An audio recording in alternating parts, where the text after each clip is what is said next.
After the success of 2K22 and putting the series back on track, I would imagine that 2K and Visual Concepts had a choice to make. They could either now take advantage of this new 2-year development cycle and put out a completely different experience every 2 years, or they could switch back and revert to the yearly release cycle that's been going on since the original SmackDown back in 2000. They decided to go with the latter. And that's how we reached the 2023 installment of the series. Now, I want to be perfectly clear. This is not a bad game. It added a brand new match type that was never in any WWE game before, a new showcase, and it plays exactly the same as 2K22. So if you like that gameplay, there's no reason why you wouldn't like this game. But that's kind of the problem, isn't it?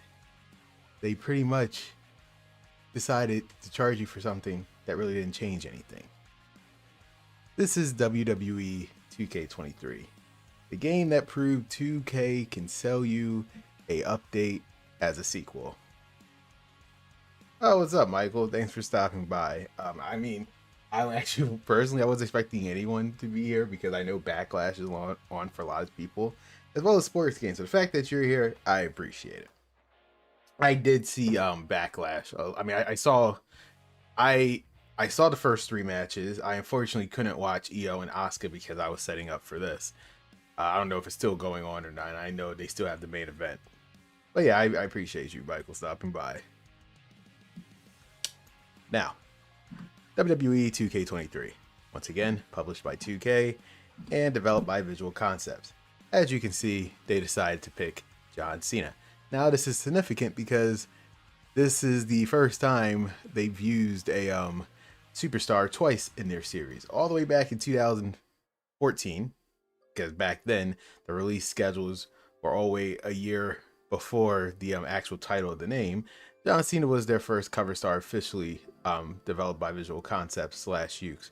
And they decided to use it again because I believe this was John Cena's 20 or 25th anniversary. I can't, don't quote me on it. I am like, it's one of those anniversaries. They wanted to coincide with that. So it was either 20th or 25th. I want to say it was 25th based on math. We're going to say it's 25th anniversary of John Cena for that case. So they decided to use them. Perfect opportunity. Why not? No problem. With that said, it once again came out on next-gen consoles, Xbox Series X and X, PS5, and Steam, and, surprise, surprise, the Xbox One and the PS4. Once again, there is virtually no difference across all 5 consoles because, in fact, this still had the cross-platform community creations. I know I didn't talk about it a lot in the previous game. I can't really show something that doesn't exist anymore in the platform. So, yeah. It's still, visually and graphically, they are all basically identical. You would have to have them side by side to really notice the difference. So, that's just let you know for these systems. Oh, what's up, Kwame? I just watched your 2007 video. How did you like that one? What did I talk about? It's been every day I've been doing this event. What did I talk about in 2007? The Ultimate Controls. Why it has the best soundtrack of all time. Did you ever complete the Mickey James versus Great Khali challenge? I did on PS2. I don't have proof of it because I don't have my PS2 anymore. So I did not complete on the Xbox 360, unfortunately. I did complete it on the PS2 version. So yes, did you ever complete it? That's the question. I'm curious to hear your answer if you did. And with 2K23, just like 2K22, it was it was 3 different covers. Technically, it's only one because the other 2 are just digital, but I digress. John Cena again, and John Cena. Now, honestly, out of all 3 covers, I think the deluxe edition stole the show. Like that, the gold with the black and white going, the black and gold with the United States title, the only thing that's colored in, and the gold chain, it's a work of art. The Cena edition, the Icon edition is fine as well, but there's something about the deluxe edition. It's just a work of art. Once again, why is it that 2K don't release a physical copy of these? That would have been amazing. But yeah, they have no idea why. Yeah, was it easier than being the streak? Honestly, I feel like I would have to say yes, because the streak is just, it's by default on like he's they pretty much made him a boss, where Great Khali they just have it on Legends difficulty. Hopefully that makes sense. There's one more match in showcase we have to talk about. Oh, there's one match showcase we have to talk about. In the Cena showcase, yeah, we could talk about it. But surprise, surprise, this was the year that they decided to do a extra edition later on, because we have the Bad Bunny edition. Because yes, if you pre-ordered the game, you got Bad Bunny. But later on in the year, they decide to have a Bad Bunny special edition, and you get a extra alternate character model for Bad Bunny, which was his outfit when he fought Damian Priest at Backlash 2023. So this was after the fact. It was a little bit cheaper. You pretty much got all the content. So basically, if you're one of those people who don't want to buy on release day, but you wanted all the content at a discount, you got to get the Bad Bunny edition. So it'll be technically be cheaper. You get all the content. You get an extra. You'll get a extra character model of Bad Bunny. What's up, Mustafa? Again, I'm glad you guys are here. Like I said, I'm fully aware Backlash is currently on. I saw it. How I mean, if you guys watch Backlash, what do you think of it so far? I know again, I stopped watching right before EO and Asuka because I had to, set up and make sure everything was good. But if you guys were watching Backlash, what are your thoughts on it? But again, as I mentioned, 2K22 and 23, right? Now, 2K23 isn't as egregious as 17 and 18, where it's like you're basically getting nothing. There's nothing really new in this game, but at the same time, it kind of falls in the same category. I forgot about Backlash. Thank you. Oh, well, I'm glad you're here. Then there's nothing to worry about. Like I say, I know a lot of people are watching Backlash, which is perfectly fine. I knew with this event going in at 8 o'clock every day, I was going to coincide with a bunch of stuff. But hey, I feel like prime time is the perfect time to wanted to do this event. So with I just want to show this. I find it hilarious because they still have it up for 2K22, the original websites for 2K22 and 23, the promotional websites. First off, they outside of the layout, presentation wise, they are basically the same text, same font, back to back years. At least they added the covers. And let's see what 2K22 selling points were. The visuals and gameplay, MyFaction, the creation suite, and MyGM. And then we had 2K23. Their main selling point was the Cena showcase, but we'll look at that a little later. We're looking at this first. They had the Royal Rumble online debut. Now, here's my issue with this. They're making it seem like for the first time 2K died to the chaos of Royal Rumble online of up to 8 players. Now, it's like the advertising is, they're making it seem like, oh, the online debut, but it's like, maybe I'm crazy. Maybe I forgot there was a trailer all the way back in SmackDown vs. Raw 2011 where they had the Royal Rumble on there. So I haven't touched 2K Online since 2K15. Did they take out the Royal Rumble this whole time and they just brought it back? Because again, I don't play online anymore. Because last time I checked, the Royal Rumble has been a thing since SmackDown vs. Raw 2011. What's up, Ahmed and Alex? Thanks for stopping by. Only thing WWE 2K23 8 at Word Post. Yeah, like I said, these are arguably the best cover arts that they've ever made in the game series ever. And like this one right here, I feel like this should have been the standard. This is, why did they not print these out? I have no idea. This is so good right here. They were cooking with the covers, but then maybe they put all the efforts in the cover because they know everything else goes downhill from here. But yeah, I just want to question. They advertise this as something main, but this has been the thing since SmackDown for all 2011. I think the showcase was good. Yeah, so unlike Rey Mysterio's, which there had a lot of omissions, because the direction that they went with John Cena, I think they did a solid showcase. But there's one elephant in the room that we have to talk about, which we'll get to a little later. I remember seeing the 2K23 trailer. Which one? There was a bunch of them. I remember they first showed WarGames, which is the first thing we're going to be talking about. But the servers sucked. I could never online Royal Rumble. I mean, back in the day, I never had an issue with the servers.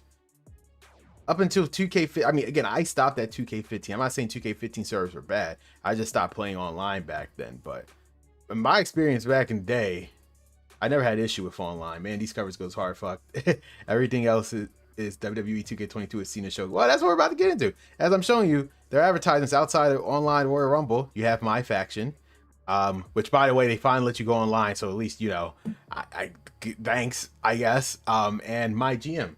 So basically, two of the advertisements are just repeats of the previous year. That's what they're showcasing. They didn't talk about Universe Mode, because we'll talk about what they did with Universe Mode this year. And spoilers, it really wasn't nothing special. How many superstars weren't in this game? So actually, that's not the question you should be asking yourself, Alex. I actually want to show you how many superstars weren't in this game up. No, that's not a question you should be asking. How many superstars were, the question you really should be asking is how many superstars that they added in this game that wasn't in the other game to justify the price point. Can you take a count? We're going to count them at the same time. I mean, we're going to count them a little later just to show you what I mean, where was this really worth the price of it at admission? That's the question you should be asking. How many new people, not DLC counted, are actually in this game to justify it being a new release? So yeah, I neglected to talk about this because yes, WarGames, the action-packed fan favorite, makes his debut in WWE 2K23 and delivers heart-pounding 3v3 and 4v4 multiplayer mayhem inside the two side-by-side rings surrounded by a double steel cage. For all intents and purposes, this was the selling point of the entire game. This and one superstar that they purposely neglected to not add in 2K22 DLC for this very reason. So we're going to look at that right now. And as you mentioned, I forgot who mentioned yesterday, the menu, like I said, if you're expecting a different experience in terms of menu presentation, you're not going to be getting it for a while. It's essentially the same exact layout to the point where everything is exactly where they were previously. They just put superstars in there. And hold on.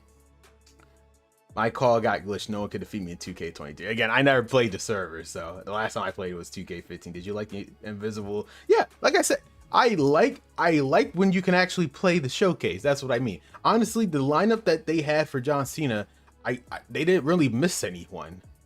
They really didn't miss anything or anyone. I think obviously they probably would have want to have I think the only superstar.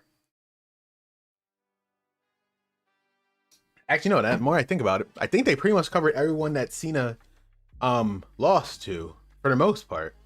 Maybe I'm actually shocked they didn't add the Roman Reigns one from like No Mercy, because besides that, they pretty much covered everyone. But I just want to point out the audacity of these people. So you see right here again, they showcase, they just showcase all the superstars.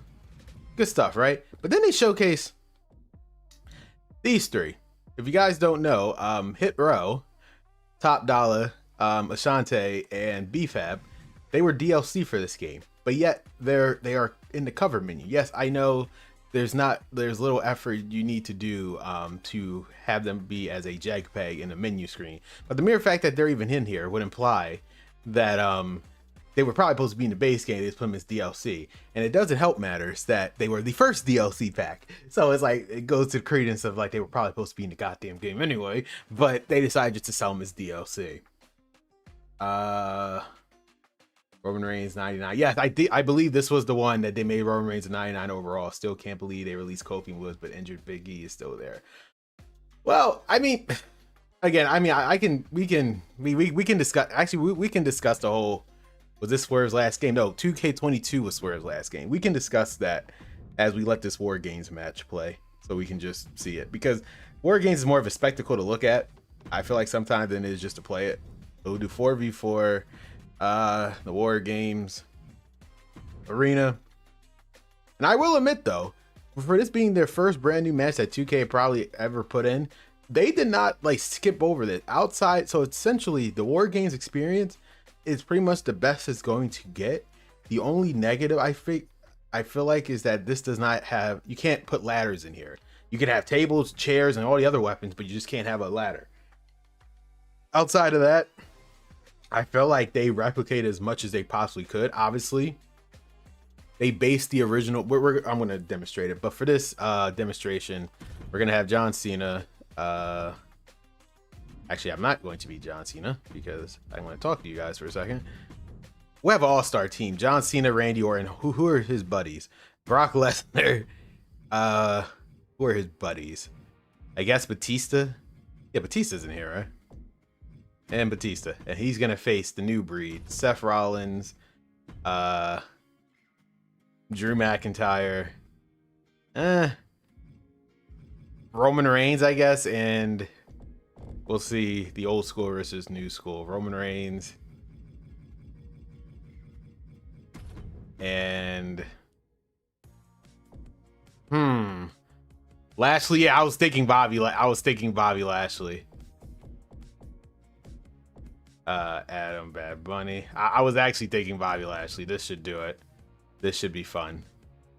For this, let me take my webcam out the way. We're gonna go with 30 seconds so we can get a move on here. And like I said, you could pick everything but a ladder in these things. But I believe correct me if I'm wrong, the following games, they unlock the other ones except for the ladder. But like, again, for his first trick, because there's more weapons, I think all of them are fine, except for the ladder. So we're just going to keep that as it is. Everything special. Boom. All right. I feel like showcase matches shouldn't only be normal matches. They should include Cena's iconic 2008 Royal Rumble return.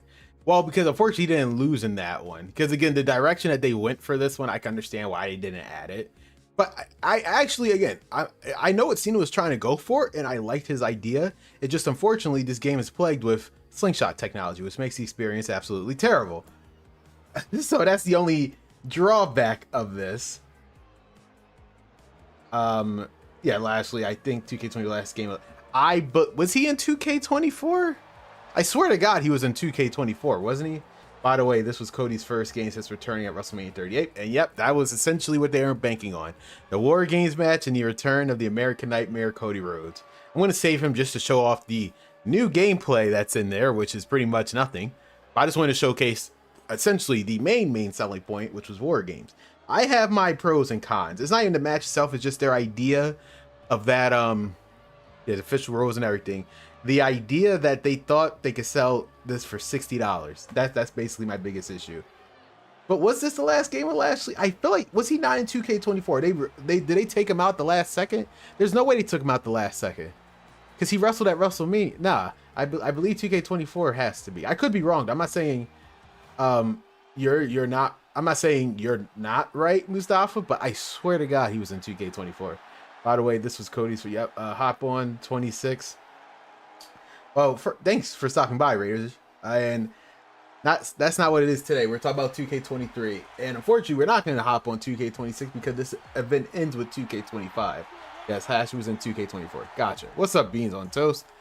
Again, I appreciate all you guys are here, even though Backlash is on. I would imagine the main event is going on right now, unless Io and Asuka are killing it for like the next past hour. Before checking into Rachi. And again, like, look at this.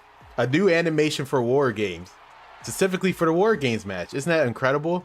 I only bring this up because the developers literally, I can't believe it. I just can't get over it. They literally said the problem with Universe Mode, we have to make brand new animations for 3-way and 4-way cutscenes. So make them. And then the same thing with the corner. That's why we can't have curved arenas, because they have to break new animations. So make them. That's your job. It's like, what are we doing here, people? And yeah, Seth Rollins has the same entrance. They did not update Seth Rollins' entrance until 2K25, I believe. So we're with this for one more game. 2K, in my defense, also has many O's. Well, because all of his iconic losses kind of happened during the Ruthless Aggression era, so that was a plus for us. So that was that was actually a plus for us. Yes, Roman is coming out right now. I'm watching your stream. Well, I appreciate it. Joe, that you're still watching it. And again, look at this brand new animation. Why can't it's like 10 here again? Here's a quick solution, 2K, if you're watching. I know you're not watching. For curved entrances, make 10 generic starting ramp entrances, 5 for men, 5 for women. Let it be 10 seconds, and then go on with the original animation of their entrance. It's very simple. Of them just walking from the side. You have one like Seth Rollins' personality, snarky and egotistical or stuff like that, and then just they resume their regular entrance. It's not that hard, people. It really isn't that hard. I want to let them play. The answer, yeah, I believe wasn't Kofi, but it's like I think I mentioned it a couple times on stream, but Kofi and Woods, what let me ask you this, Mustafa. What more could they have done with Kofi and Woods that they haven't done already? They kind of reached their peak with them. Their peak. Unfortunately, here's the thing: Kofi and Woods unfortunately got caught in a situation that they had no control over. I'm not talking about Big E getting injured. I'm talking about Odyssey Jones. People tend to forget, Odyssey Jones was essentially supposed to be the replacement of Big E, and that was going to help them turn heel. But since that didn't happen and it was just those two, we were the way I imagined Triple H was going to book the New Day was that Odyssey Jones was going to be the new big muscle. Not only the fact that he's younger, get him over, and then like Xavier Woods are going to be the cowardly heels that the tag team divisions could never touch because they had to go through Odyssey Jones. Like I can already see, I would imagine that's how they were going to book him. But unfortunately, that didn't end up happening. And because of that, they gave him the run. They gave him the titles at WrestleMania. They felt like it wasn't working. And to be fair, during the end of their run, they weren't getting the crowd reactions. I mean, I don't know if you guys are watching Backlash. Do you see the crowd reaction Danhausen's just got? Even despite people were complaining that it was a midget, you see the reaction that he's getting. New Day has not gotten that reaction in years. The last time they got it organically was that heel turn, and that was it. It's just that simple. They ran their course. So his girlfriend fake. Yes, no, all intents and purposes. If you want to blame anyone about why the New Day is not here, it stems from that. Because you have to understand Triple H's booking. He has despite what people may think, Triple H has long-term booking with people. One wrong thing will ruin it. Case in point. The original WrestleMania main event was supposed to be, I'm talking about WrestleMania 41, was actually supposed to be CM Punk and Gunther. But because Jey Uso got the popularity all of a sudden, they decided to pivot to that. But they immediately went back to Gunther and CM Punk at SummerSlam. Like, he has a long-term vision. It was supposed to be Brock versus Gunther. That didn't end up happening, which we'll elaborate more on in tomorrow's game. And because of that, they pivoted to Sammy, who was never even supposed to be on the card to begin with. So it's just unfortunate. Like and then all of that, and that's why I think we're never gonna get Brock and Gunther, because once it's over, it's over. Luckily, Brock still gets the reaction. It's not like they released Brock or whatever, but it's like he has a long-term vision. Once it plays out, he pretty much moves on from the story. Unless he knows it's going to work with the New Day. Without Odyssey Jones, there was pretty much nothing New Day was going to do as heels that they haven't already done as baby faces. With the two of them, Odyssey Jones was going to make them essentially revitalize their careers that have been going nowhere since Big E got injured. Because even, like, really think about it. If it wasn't for that heel turn, what was Kofi and Xavier Woods doing since 2022? Nothing. That was the problem. Yeah, 2K23, the last game of Edge. Yes, it was. I think actually I want to do Cody Rhodes versus Edge. I think it's a poetic way to do just showcase one of the matches. Yeah, this is the final game of Edge because he went to AEW right after this. So yeah, and I still don't understand. Edge is. I mean, look, I love Edge. He's in my top 5 superstar, but the fact that he couldn't put over Finn Balor, knowing he was going to leave at WrestleMania, is just disgusting to me. To this day, it ruined the Demon character for how many years? It took forever. Glad we finally got him back. Should have been Elton Prince, kind of. Should have been Elton Prince, but I think he's still. If you're talking about for Danhausen's mystery partner, I think he still has that neck injury. It's gonna take a minute for him to come back. All right, so let me get into the match right now. I was just waiting for everyone to get in. I will now be John Cena, and hopefully win as fast as possible.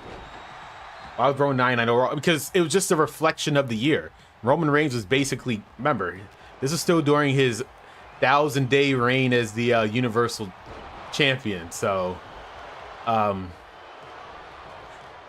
that's why they made him a 99. It just made sense. Like he never got pinned. He hasn't gotten. I mean, he got pinned. Funny enough, he got pinned in a tag team match a little after this game came out. But prior to this, he has not been pinned since 2019. This game came out in 2023. Like, this guy was on another level of just dominance. Also, final game of Lesnar before 2K25.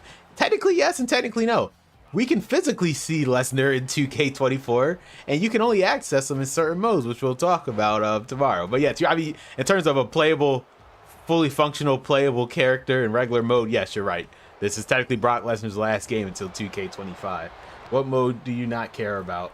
MyFaction and the Island. And let me, I wouldn't, it's not that I don't care about them. It's just if they were not in this game, I would probably actually care about them more because they take away resources that could go. It's not even about putting resources in the universe mode because I've given up on that shit. It's just like, could you imagine, right?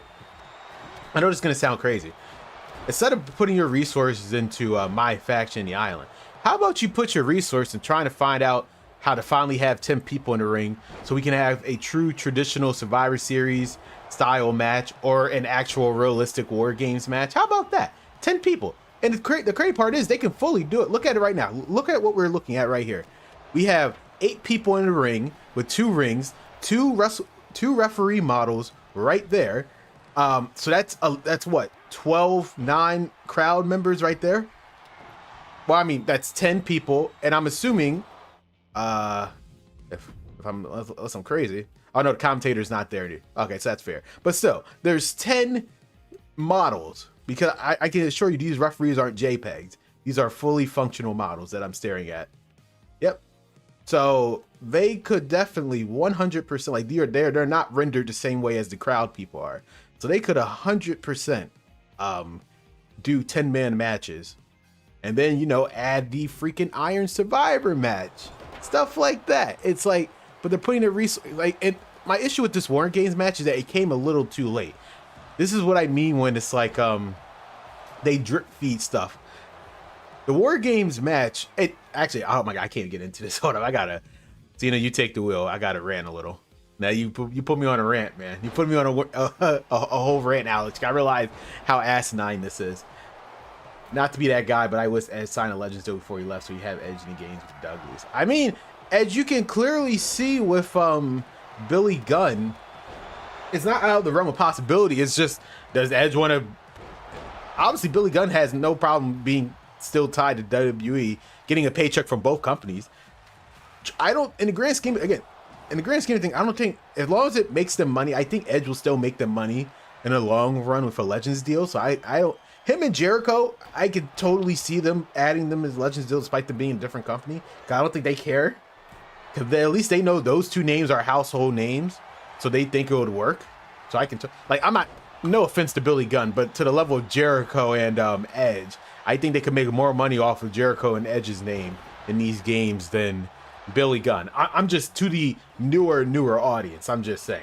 I think it's 4 years. Oh, was it though? Was it though? We're gonna get to that. That has been my most anticipated stream to get to. Not 2K25, 2K24, because it's like, what the hell are we doing?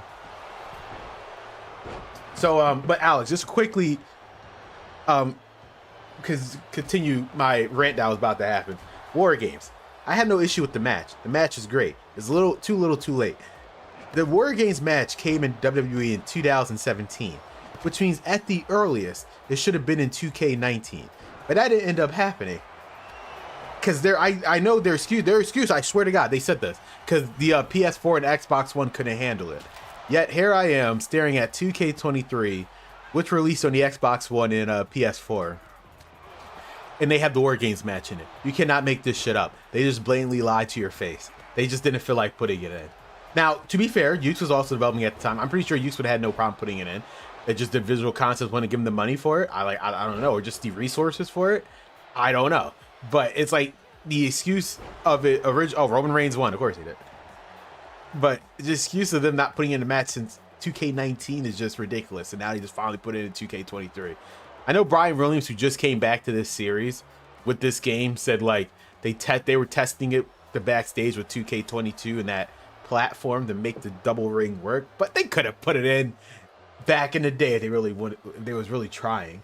The funny thing about Jericho, he was supposed to be in this year's game. He probably was, because for the John Cena showcase, or just this game in general, it was more like 28 years at Wrestle. No, it was even it's 14 years of WrestleMania. You're doing 2K. Yep, we're talking about that's been my, besides 2K17, 2K24 is like my most Anticipated stream I've been wanting to talk about. Had to wait 24 days just to talk about it. Oh, he's supposed to be in 2K20.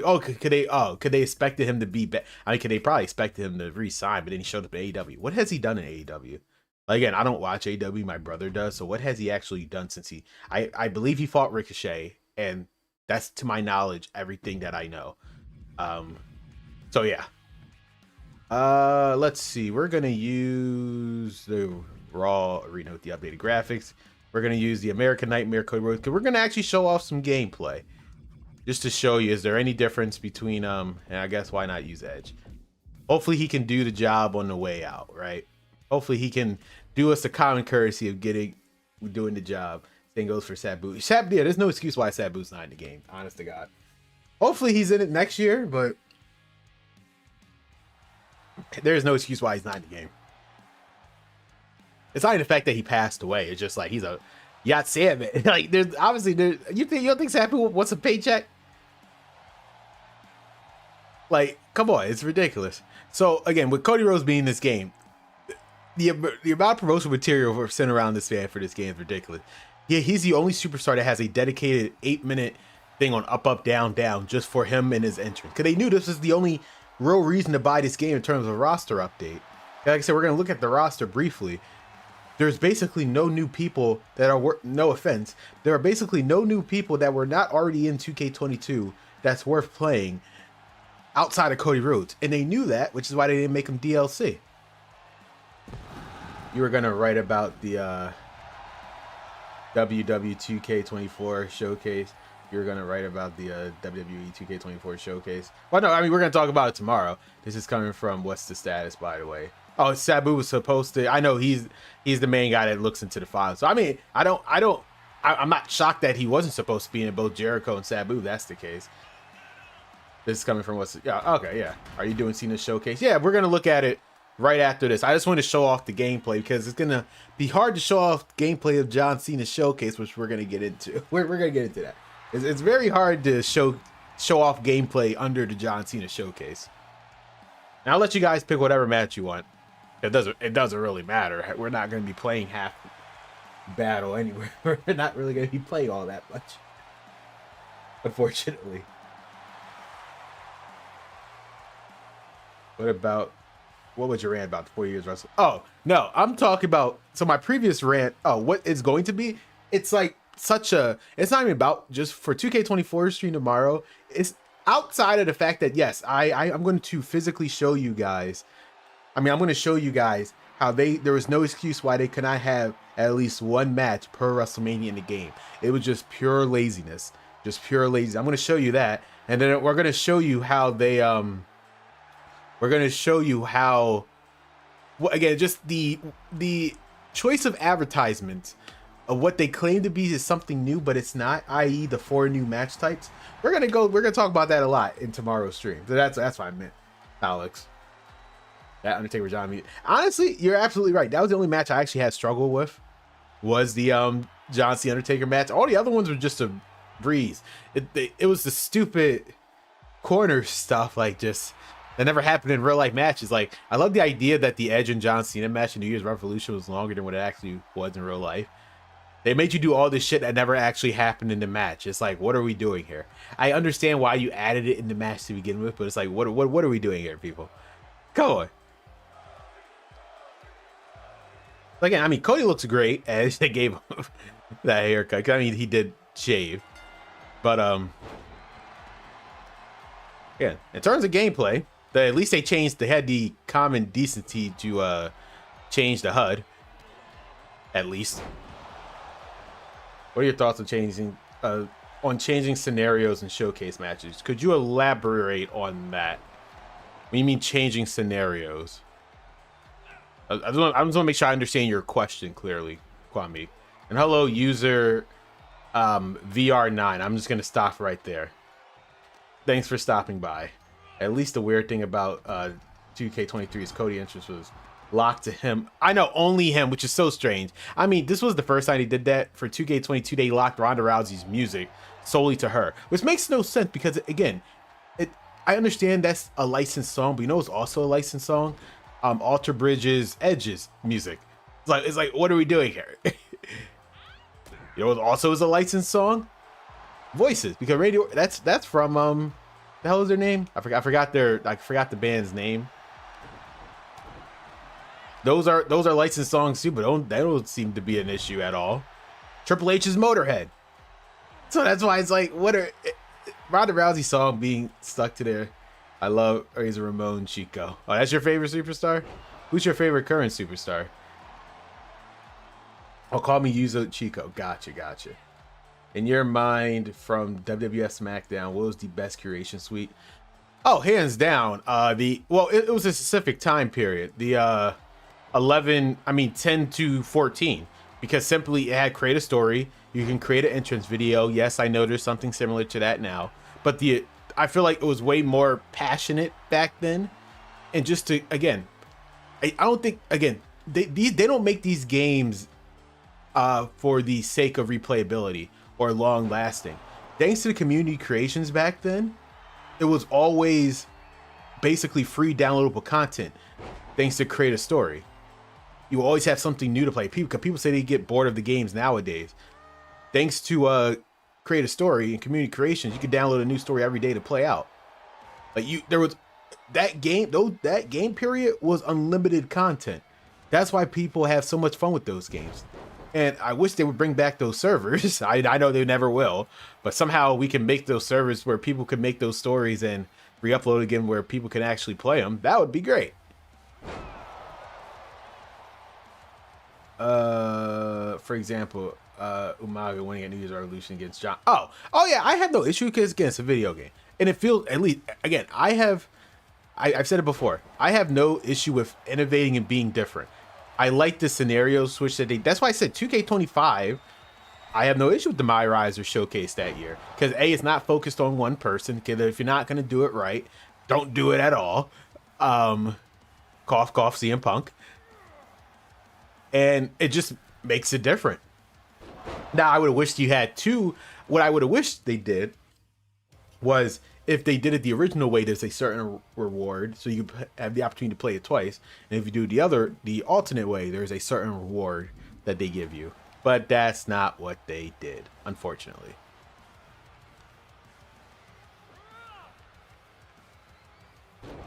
In the modern WWE games, you need to hit multiple finishers just to win a match. I know, it makes no sense. Back in the day, one F5 and here comes the pain. You call it a day. And Edge might be pretty simple right here. I doubt it. Actually, I want Edge to, hopefully he kicks out. Yes, he will. Actually, as crazy as it's going to sound, Edge him. I just want to show you the new pin thing that I thoroughly enjoy. I feel like it's the best pin system they ever came up with. And I knew this was in the mind of Brian Williams. Like this right here. Because it says, like, you get those precise 2.9 kickouts. And I know, thanks to Brian Williams, he added that. You can tell who has what parts of this have the Brian Williams touch, and then everything else that is here, like stupid combo stances, for example. They should go back to Rivalries and showcase that. And what would I like to see? Oh my God, Undertaker versus Kane. Yes, the Cody Cutter is in here. Undertaker versus Kane. Where do I begin? The whole rivalry between Cena and AJ, they could do that over something quick and simple. But Undertaker Kane comes to mind. Roman and Brock, and then you could just do story arcs. Like, for example, like instead of like a rivalry, like for example, the whole Bloodline story arc. That's 4 years worth of stories right there. Or Asuka's never-ending reign as the NXT Women's Champion. Or undefeated streak all the way leading up to WrestleMania 34. You can have those types of stories I want, because there's so much variety. You're gonna have so many superstars, so many arenas, and different scenarios that are happening. Stuff like that. Or like the Judgment Day, the Rise and Fall, like stuff like that. Those are the type of showcase. When you focus on one single person.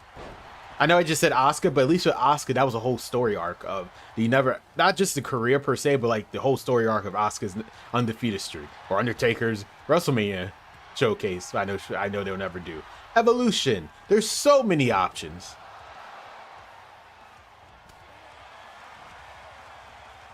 See, well, yeah, because Brian Williams was making it during the THQ. He was part of the Corey Ledesma group back in the THQ days. So, of course he cared. What about an underrated rivalry that never gets talked about?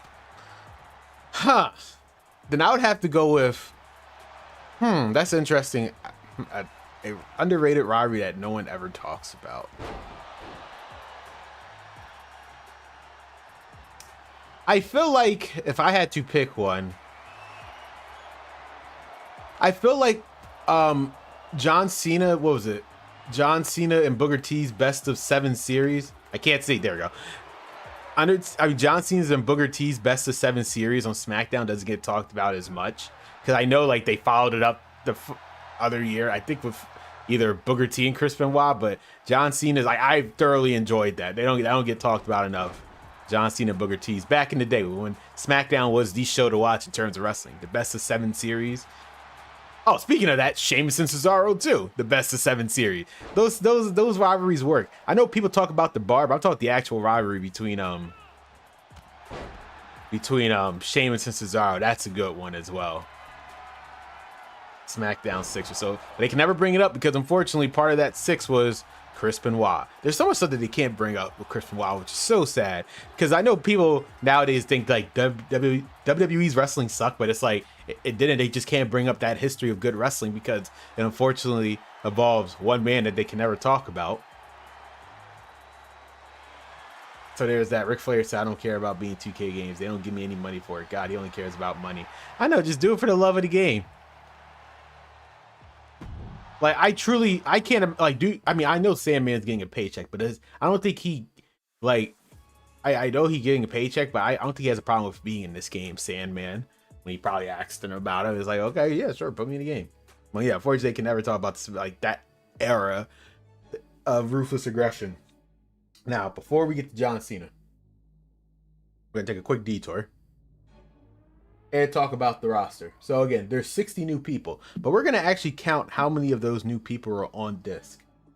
One, if you want to, I'll count it because they were basically same day. 1, 2, 3, 4, 5, 6, 7, 8, 9, 10, 11, 12, 13, 14, 15, even though I feel like despite the fact that he should have been, whatever, 16, 17, 18, I'm only counting her once, 19, 20, 21, 22, she should have been in the game, but it was just a cutoff point, 23, 24, 25, 26, 27, 28, 29, 29 people that they added for the following year's games.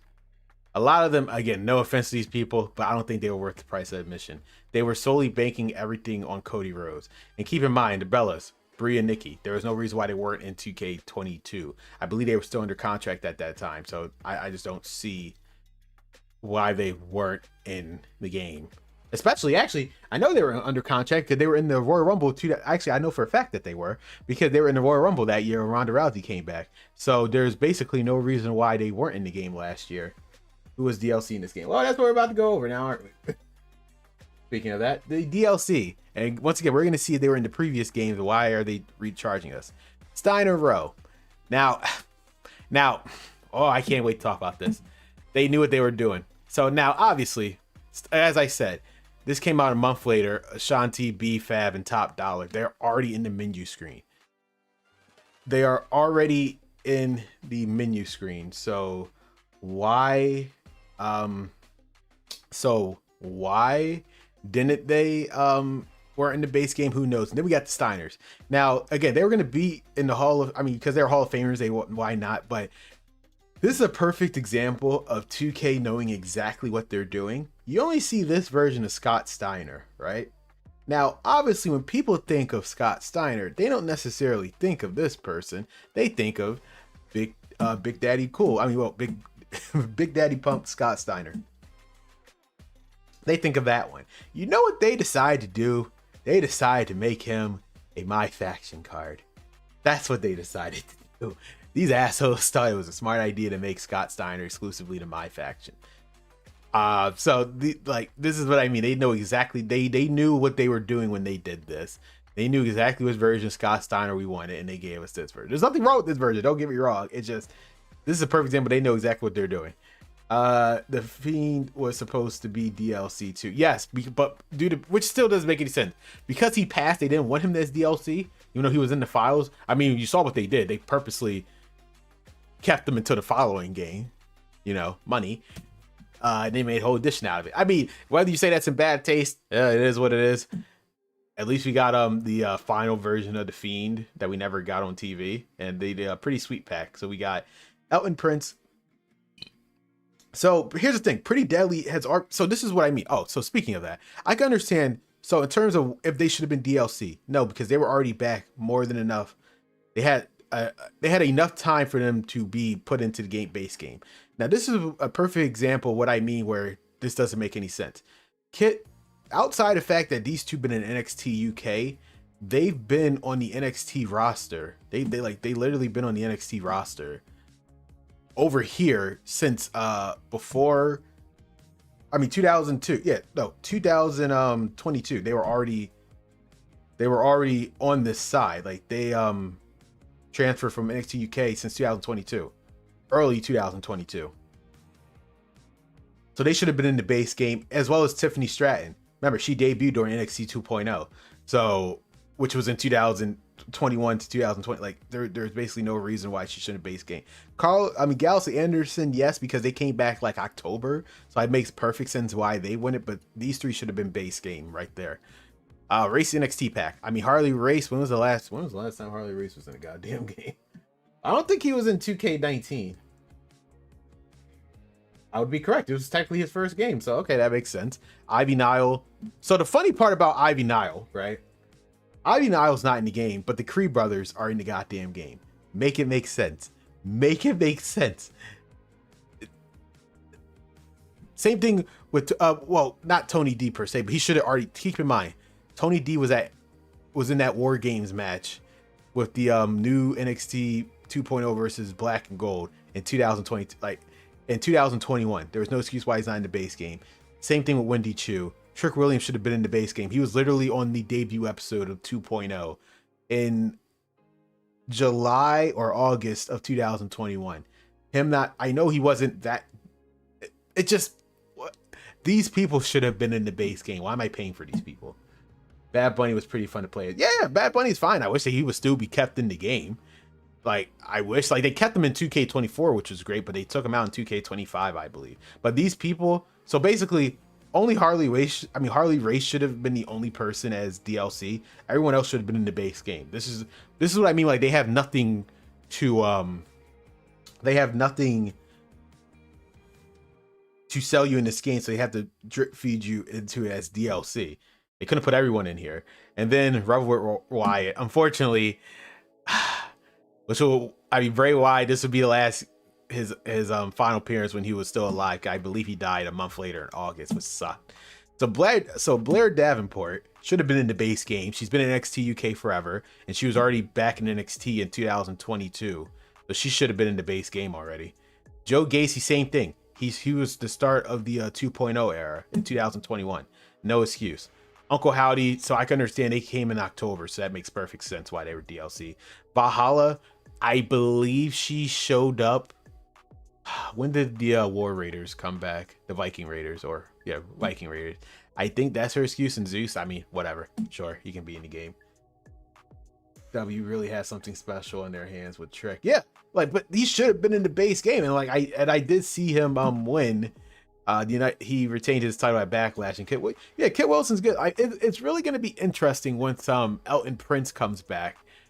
I mean, Kit said in that Chris interview that once he comes back, he has no problem being a tag team. Whether Triple H sees it that way is a different story entirely. So I mean, Kit Wilson's doing good on his own. He's getting over on his own. Random question. Yeah, sure. What's up, Kwame? But I'm just very curious to see how this is going to play out once he comes back. And then Bad News U-Pack. So Andres Chase, once again, should have been in the base game. Damon Kemp, I don't know exactly when he debuted, but I have to, but he 100% should have been the base game. Nathan Frazier 100% should have been the base game. Now, technically, if you want to say Wade Barrett and Eve, I will let them go because since they aren't active wrestlers, especially Eve, so I'm gonna let these two go as DLC. Like Eve hasn't been in the game since what 13, so Jesus Christ. And Wade Barrett, I think his last game was 2K16. So I know he was already commentating, but still, I can understand why they would make them DLC, but. Him should have been base. I'm not 100% sure when he showed up, but these two should 100% been the base game. And then Ruthless Aggression, Brock Lesnar 01, Leviathan Batista, Randy Orton 02, and the prototype John Cena. And then the Bad Bunny pre-order, and like I said, that Bad Bunny special edition, the one that he fought Damian Priest at Backlash 23. Was you a fan of the Dynamite Kid? I wasn't born. I don't think I was born during that era when he was still wrestling. I know who he is, and I know that Chris Benoit based a lot of his style on that. Whether that was good or bad is, I mean, you tell me. We know the end result of Chris Benoit, unfortunately. I don't mean to laugh at that, but he based a lot of his style off the Dynamite Kid. So yeah. I mean, I've seen I've seen archival footage. He was fine to me. He did some great stuff in the ring. Did this game have to have the DLC NWO Arena, or that's the next game? If you're referring to the WarGames DLC, that was in 2K24 or 5. No, 2K24 was the WCW. Oh, the NWO Arena. I think that was the previous game. I swear to God, that was the previous game. I mean, I don't mean to swear to God, but you get what I mean. Let's see.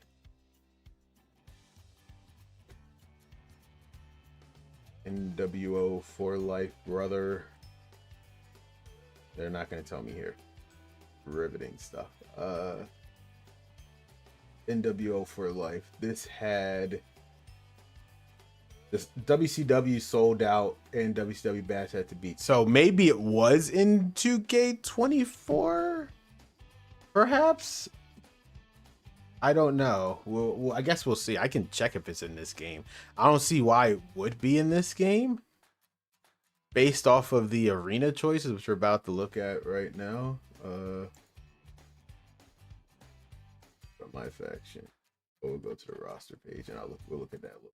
There's something I wanted to show you guys for that, and we'll get to that later. But let's just see real quick.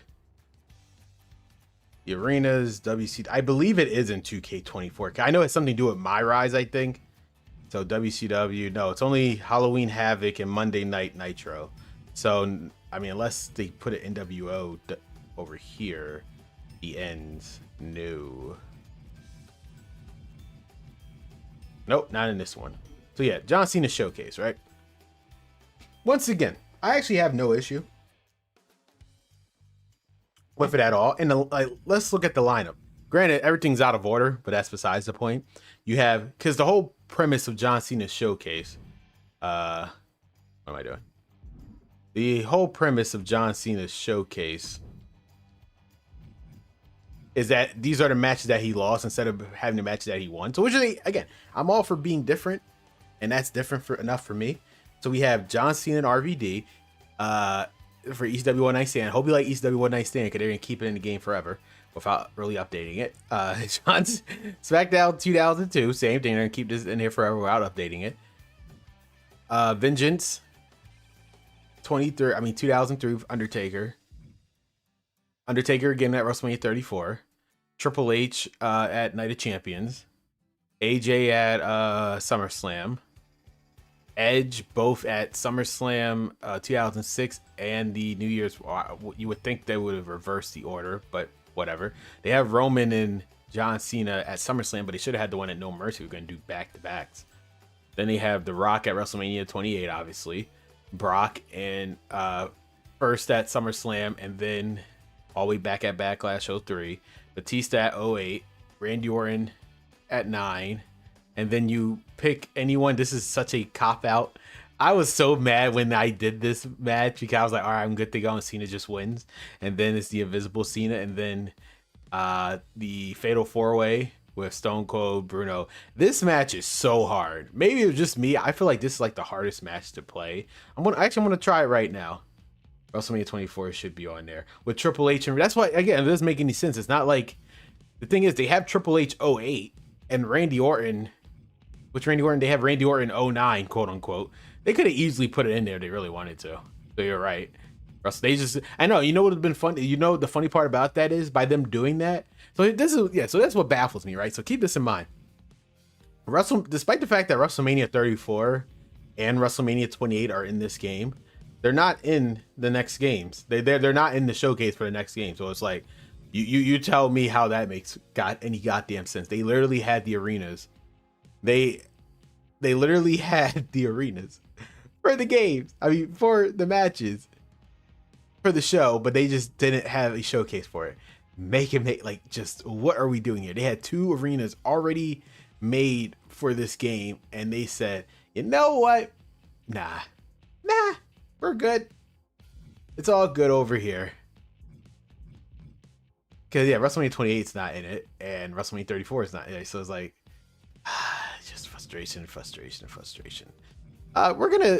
So which match do you want to? Do you guys want to see? If not, I was gonna do the final match, which I think was the hardest one. Honest to God, I think this was way harder than this.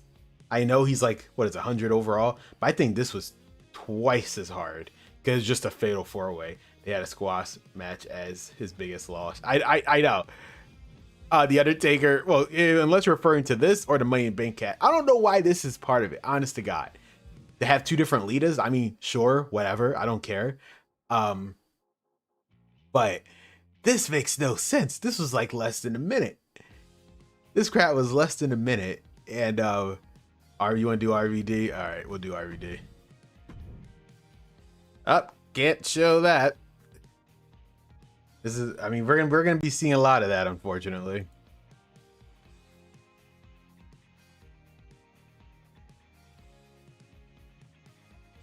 If it would load. There we go. And then we just get right into gameplay. Undertaker. I guess we'll do Undertaker next. And then these stupid objectives. It's like, can't you just be simple and just back in the day with 13 and 14? I know we didn't show off Rays, but with Cena, you're going to see what I mean. You got to do some damage, which is fine.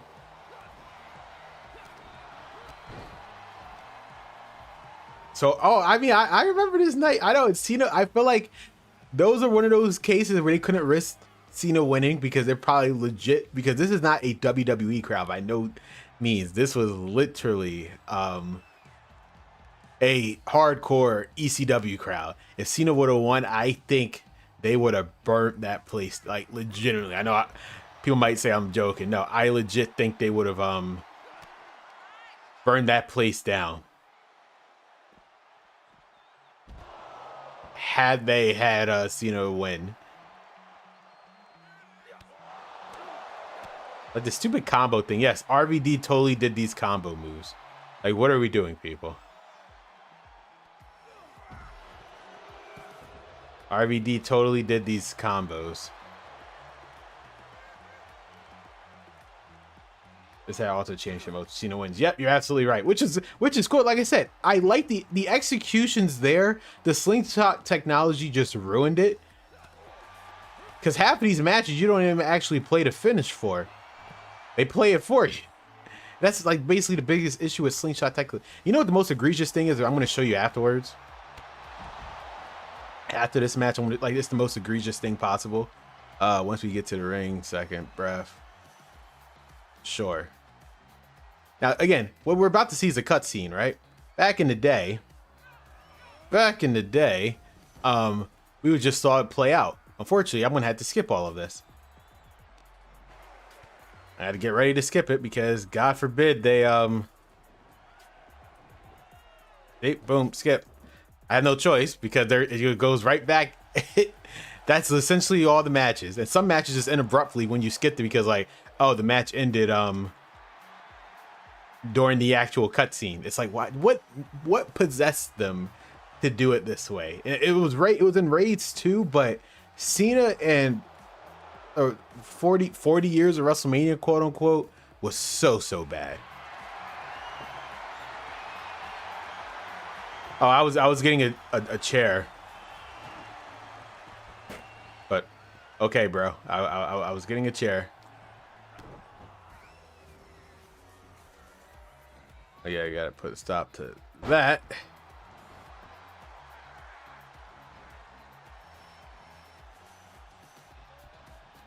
So what was your favorite match of the showcase?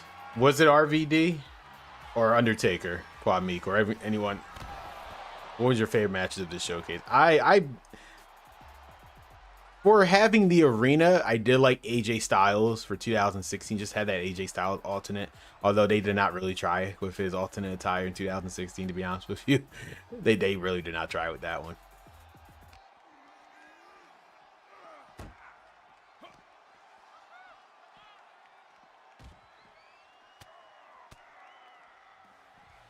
All right. At least they put effort into this. Rob Van Dam. There we go. Taker, Undertaker was talk about the squash match. At least they could have put in the effort having that cut scene when he showed up with the hat in the ring. They couldn't even bother doing that. But again, just for having this SummerSlam 2016 arena, I liked it. And WrestleMania 34. I mean, yeah, you're right too. With Undertaker squash match, and it just doesn't make any sense. Who even remembers Triple H versus Cena anyway? I think people tend to remember their WrestleMania 22 match more than their Night of Champions match. No, you're absolutely right though. Who would actually remember that? Good point.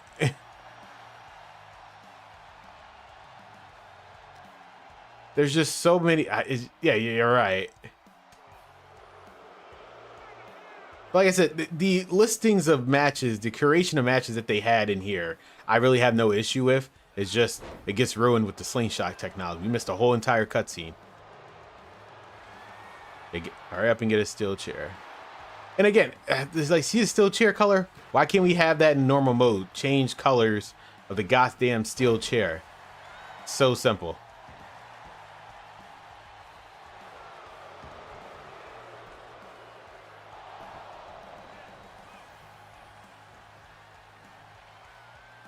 Oh, he caught. Now, that was a unique reversal. I've never actually seen that reversal before. That was actually very unique. Like I said, the current gameplay is fine. Some stuff we should move past from, like, you know, the stupid fighting stances.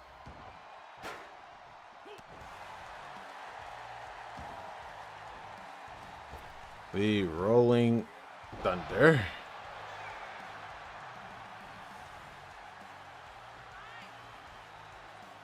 And unfortunately, I gotta skip it.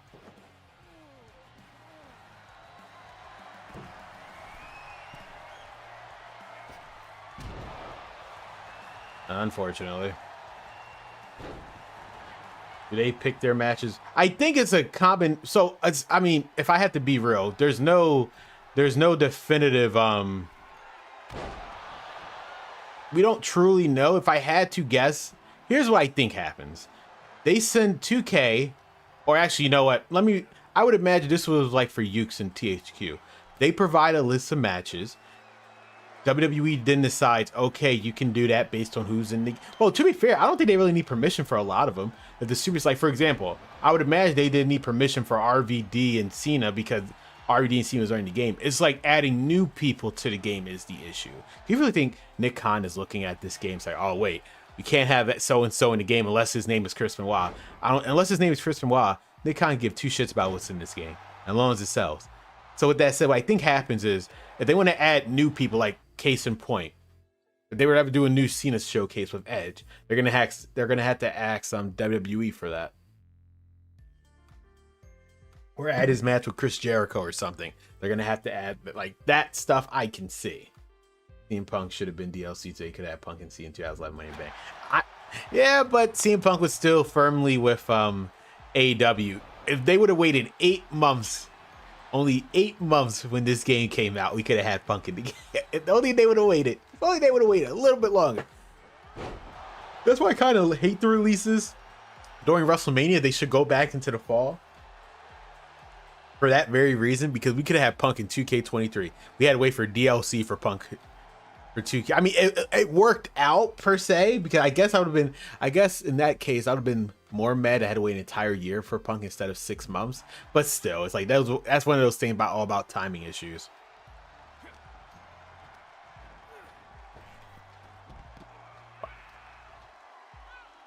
He followed me to ringside, hit me with a light combo. Like, what? This makes no, like, these remember back in the day where just like these objectives make no sense. None of this happened. This is what I mean, where it's like, this is what pisses me off. None of this happened. Outside of that corkscrew thing that happened on the outside, everything else that you're asking me to do did not happen. Why can't we just do it back in the day where you get them to moderate critical health, you hit a certain move, play the cutscene, everyone wins? Like, this is what annoys me about the showcase. If you're gonna do something historical, do it historical. Just say, get Cena to critical health, put him in this position, let the cutscene play out. Blah. It's literally that simple. I know I'm sounding like it sounds so simple, but that's exactly what 30 years of WrestleMania did, and no one had an issue with it. Same thing with Attitude Era mode. You are reliving history, and of course Cena's gonna keep blocking it. It seemed like I can't even do a light combo. Now I can. It's like 2K don't want to do that. I know, because that require effort for them to, you know, make all those cutscenes. That actually happened. RT grabbed the table from the apron and set it in the corner. Okay. Where is that table? So I got to re-grab the table that was already out here. This is what I'm talking about. I got to re-grab the table that was already out here to begin with. These showcases are short. I know, it's not fun. Again, the lineup of matches aren't the issue. It's all about execution. Everything looks good on paper until you actually execute it. And good Lord, 2K, just stop with these showcases at this point, because it's like the execution of it is so bad. I thought okay, I guess I didn't. I was trying to lean it. I don't know what RVD was. God damn it, Cena. I was trying to lean it. I could have swore I hit the button. Yeah, I could have swore I hit X, but...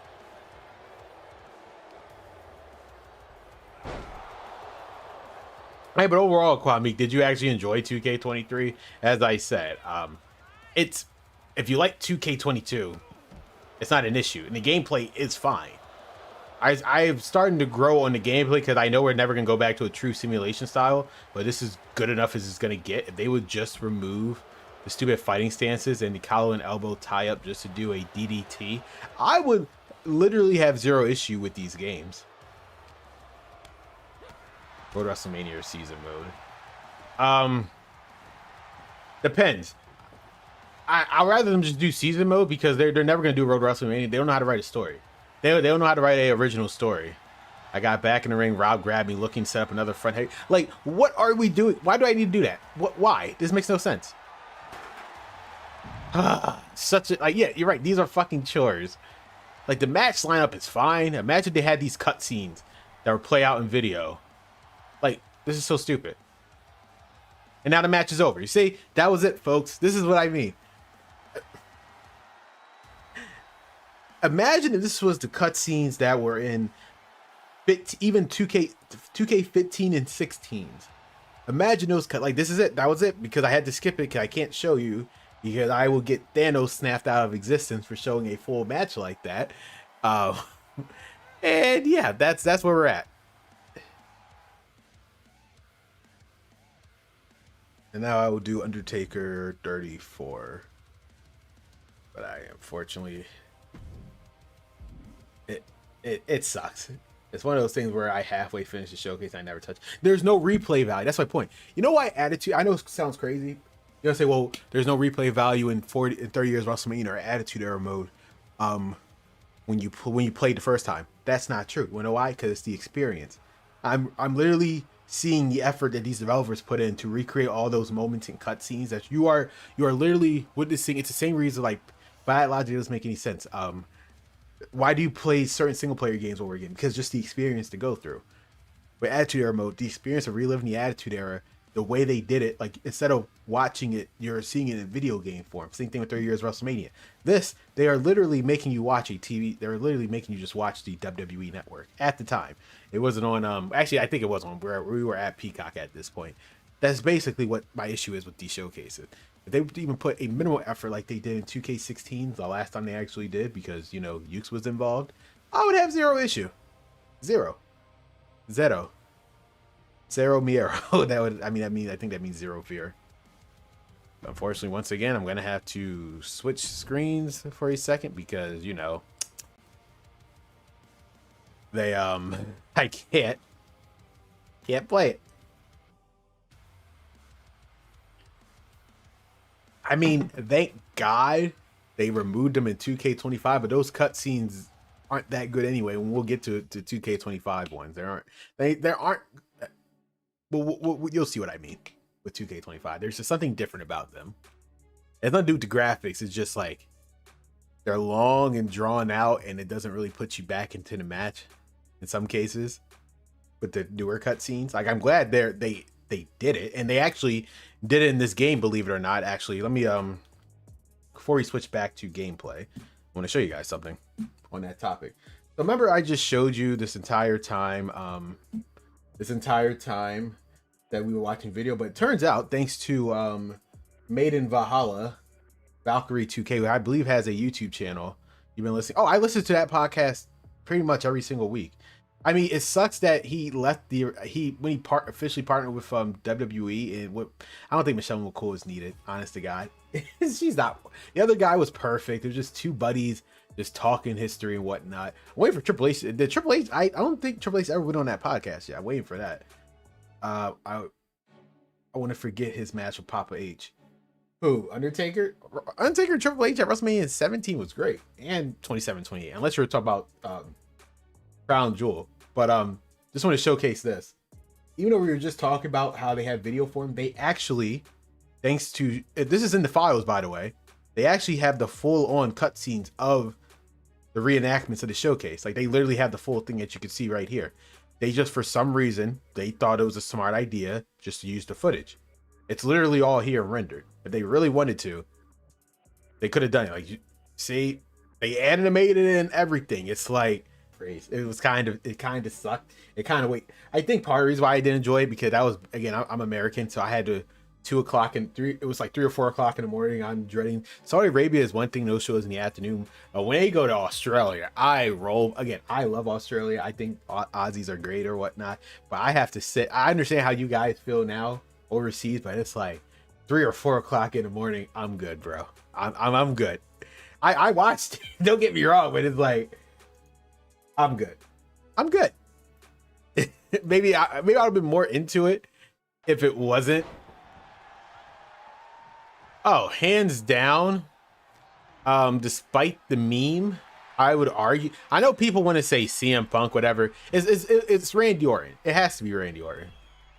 It's not even about the amount of matches. It's just who Cena has the most history with. Maybe if Punk would have never left, sure, but it's Randy Orton. Maybe Batista would have never left. It would have been, if Batista would have never left, I would probably argue Batista would have been the greatest rival. Hands down, it's Randy Orton. You can't even deny that. Were their matches the greatest? There were more misses than hits, but when the hits happened, they were great. Yes, when Undertaker ever do a neckbreaker like that, this is what pisses me off. Like, I know Undertaker's moveset back of my hand. When did he ever do a neckbreaker like that? Edge is, I mean, yeah, they had some great moves like that TLC match. Arguably, is probably Cena's greatest matches of all time. The TLC match with Edge. So you got me there. But I still personally, overall, I feel like it's Randy Orton. Maybe Edge didn't retire and we saw more of Cena and Edge, sure, but overall, personally. And then this match was like 4 minutes, but watch this match be like 10 minutes because of the objectives. Watch.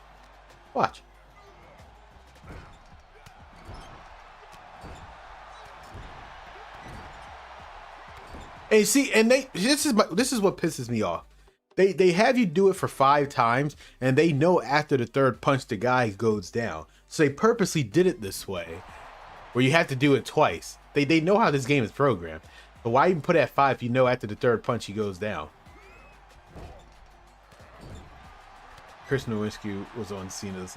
I know the name, I just don't remember the face. Chris Nowinski. Was he on SmackDown or Raw? I forgot.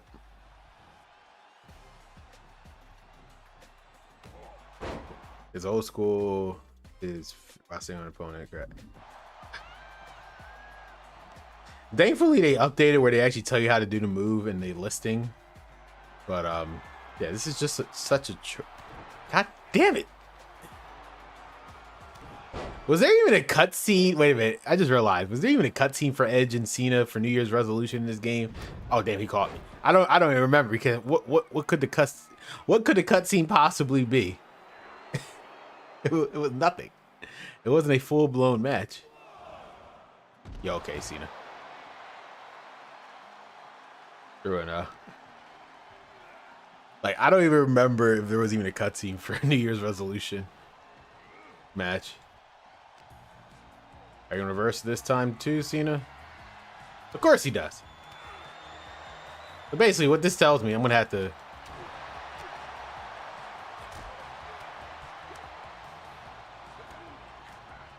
The only way I'm going to be able to lock in this move. There we go. Now I can actually do old school. He was feuding with Scott. I think he was on Raw. What, Scott Steiner? So it was Chris Nowinski. Wasn't that like Cena's partner back in the day in FCW or something? Is that what it is? This time, look, connect with a snake eye. Days in the corner, circle, and grab, press away. And press. It's like, I wish you just put this. I mean, luckily they did update it. I wish they would just put it in the goddamn.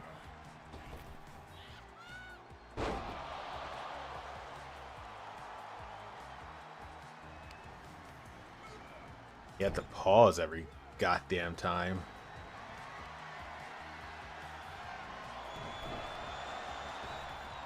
Boom.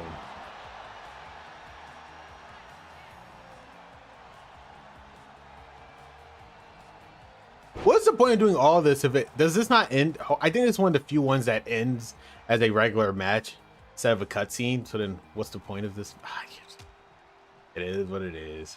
This match is already long. That's what I'm saying. I told you it was gonna be. He was tough enough. He was on season 1. Okay, who else was on season 1 besides Maven? Was Miz on season 1 and Skip Sheffield or Ryback? Or it was Miz on season 2.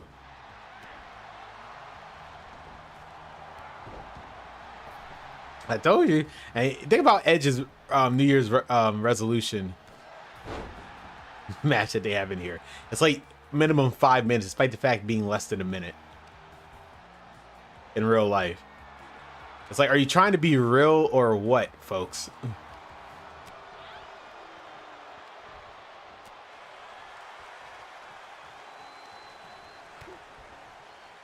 God damn it.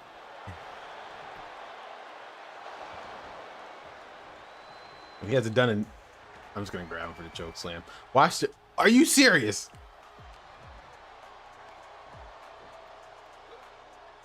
Alrighty. I mean, this is on normal difficulty too, so again, at least they bumped up the difficulty.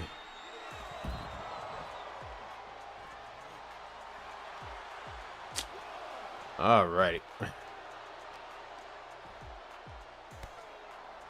And then after this, we're gonna look at what's new in after this match. We have time later. We'll probably do the final triple threat match with Cena. I mean, fatal 4-way with Cena, Hogan, San Martino, and Austin. But we still gotta check out what's new in universe mode. Spoilers, nothing. They made it seem like it's something, but it's nothing. I'm gonna, as a universe mode aficionado, I'm gonna tell you why this. What they did was even more worse than the rivalry manager system that they added in 2K14.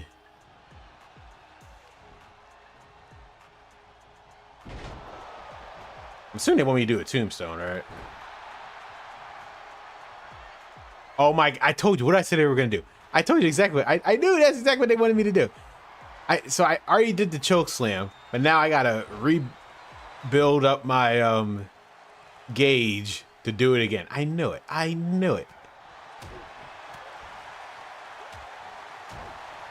This sucks. As you said, it's not fun. It's work. Josh Matthews wants really? Fun fact, did not know that.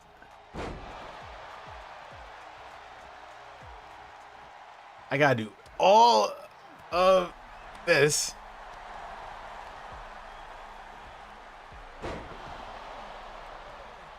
I know I just wasted my gauge, but I had no choice.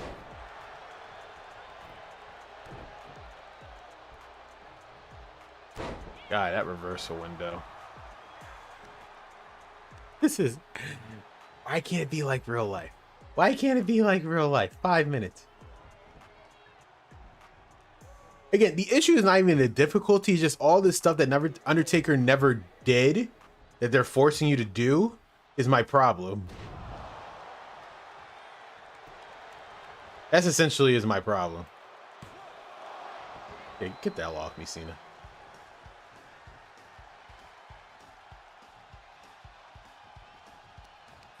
It would be one thing if the difficulty was just this hard. You're making me do all this other corner extra crap that never happened in real life.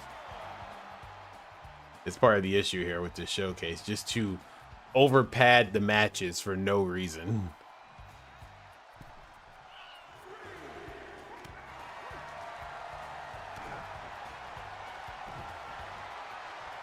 I blocked that. Get the hell out of here. It's crazy if you wasn't like Brock Lesnar type build, wasn't making it getting pushed in WWE. At the time, yeah. That's who they were looking for. Nope. Now I gotta build it up again, but Cena was gonna get me. I mean, luckily nowadays that has changed, thankfully, because I can assure you people like Finn Balor, Sami Zayn would not be in WWE. That's why people think CM Punk. It wasn't really for like CM Punk and Daniel Bryan's of the world. These other people that we all love from NXT, they would not be in this company. Or they would not be in the positions that they are in was for people like CM Punk and Daniel Bryan. I mean, sure, you always have like your Rey Mysterios of the world. Like people like CM Punk and Daniel Bryan. Like Rey Mysterio is a like anomaly because he's small, but he's fast. And has a mask, he has a mystique to him. But like regular people like CM Punk, Daniel Bryan being world champion. You ever watch Daniel Bryan versus John Cena at Velocity? No, but I was actually the first, which is funny. I can distinctly tell you I didn't because I watched Velocity religiously because I didn't have cable. But I don't recall, maybe I did, but I just don't recall that match.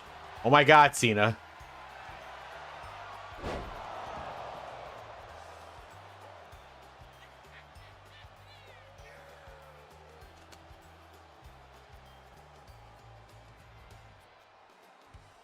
Do I even have enough for a choke slam? Yes, I do. So the second I get up. I didn't even hit instant recover. Are you serious? Did you just see what they just did? Oh my God. I cannot deal with this anymore. They are playing in my face. I'm never going to be able to hit the choke slam. I'm sorry, folks. They are playing in my face right now. Oh my God. Cena.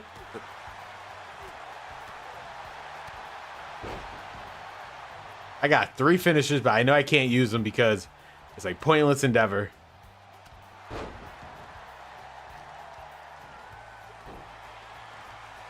These people are just playing in my face.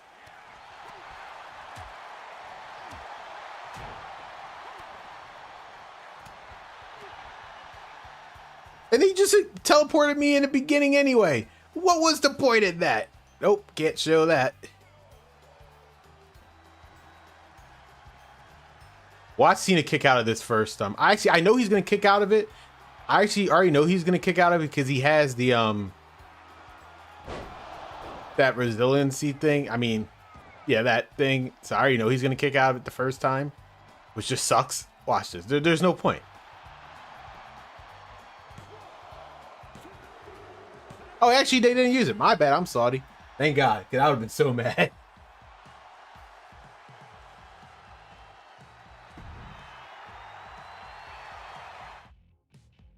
I would have been so mad if that was still there. 1 second, folks. Oh, wait. Nope. God damn it. I'm going to get content ID'd. Watch this, guys. They love... Hopefully that wasn't for that long. I'm going to get content ID'd. 1 second. That completely threw me off.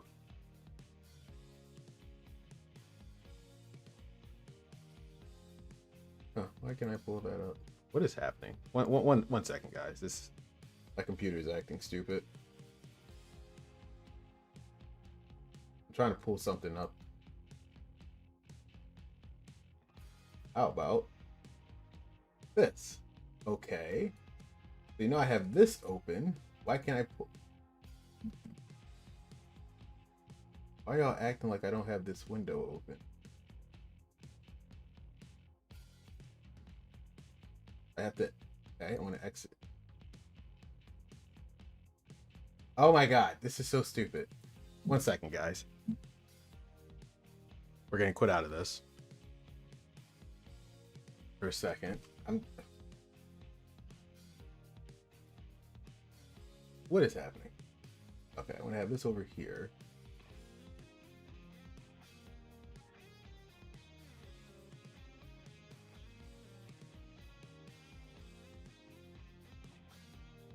Hopefully it doesn't exit me out of the live thing. It shouldn't.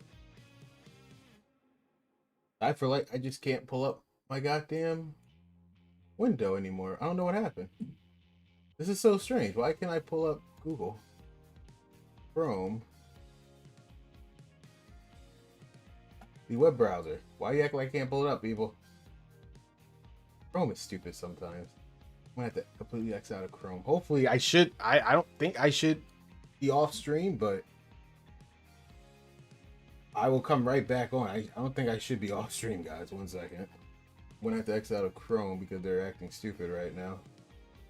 If I can. I don't see it. There we go. I'm just gonna try to... Let me know. I'm gonna X out of Chrome. Alright, I just exited out of Chrome. I should still be live though. There we go. That's what I wanted. I think I'm still live. Am I still live, guys? Sorry about that confusion. This was acting so stupid. It's doing it again. But this time I got it fixed.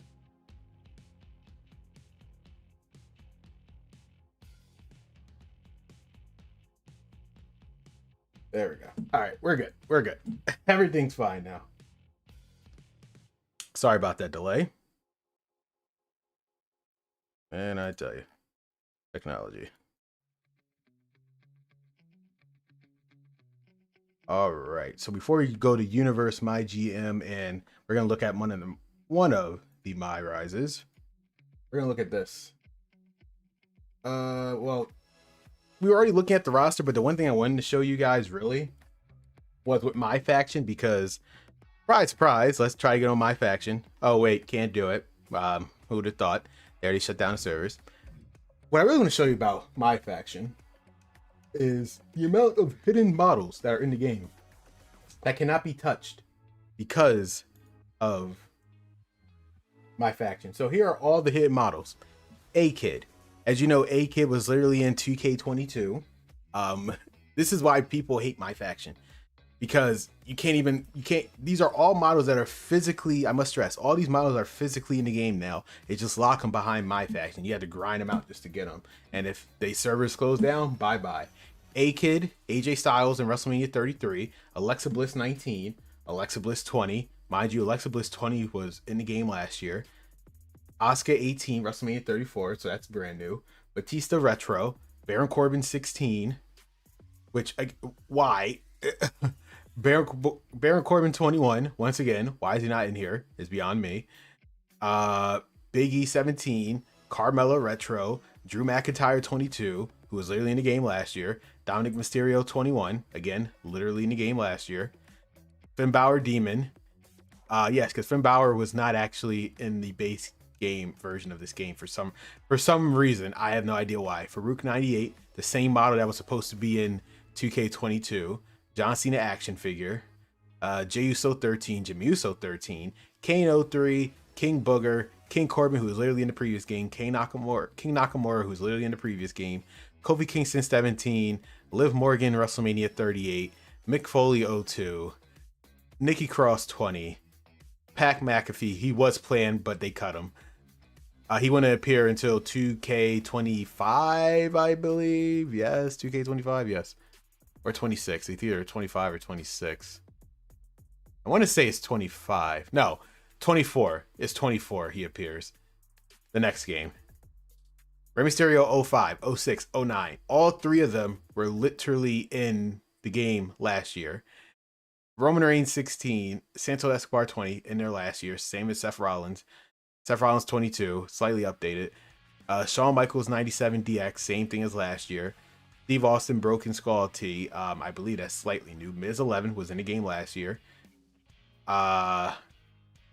Triple H 98. So a lot of these made it to MyFaction. The other ones are just hitting models, but it's just they're in the game. Just they're not accessible. Makes no sense. Undertaker WrestleMania 36. Yes, the same Undertaker that you had to pre-order to get for 2K22. He's in the files of this game.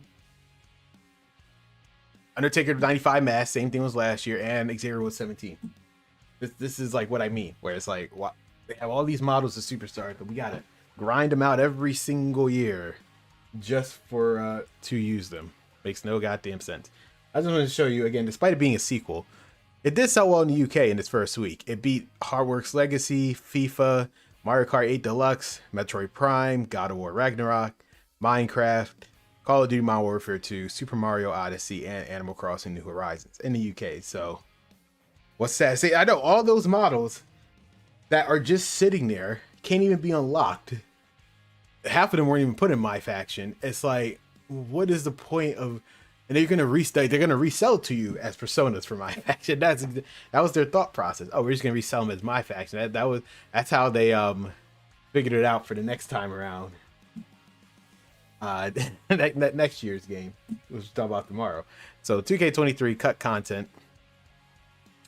So the unplayable characters, as I already mentioned them, but who I also didn't mention is Corey Graves, who is technically in 2K22. We can't access him again. Shawn Michaels 97. Michael Cole is actually there, but he's bugged. And Mike Rome. They're actually they're models that are technically playable, but not through normal means. Did I watch Backlash? I only watched the first 3 matches. I couldn't watch Asuka and Io because I was setting up for the stream. But thanks for stopping by, Francisco. I'm assuming the event's it has to be over at this point.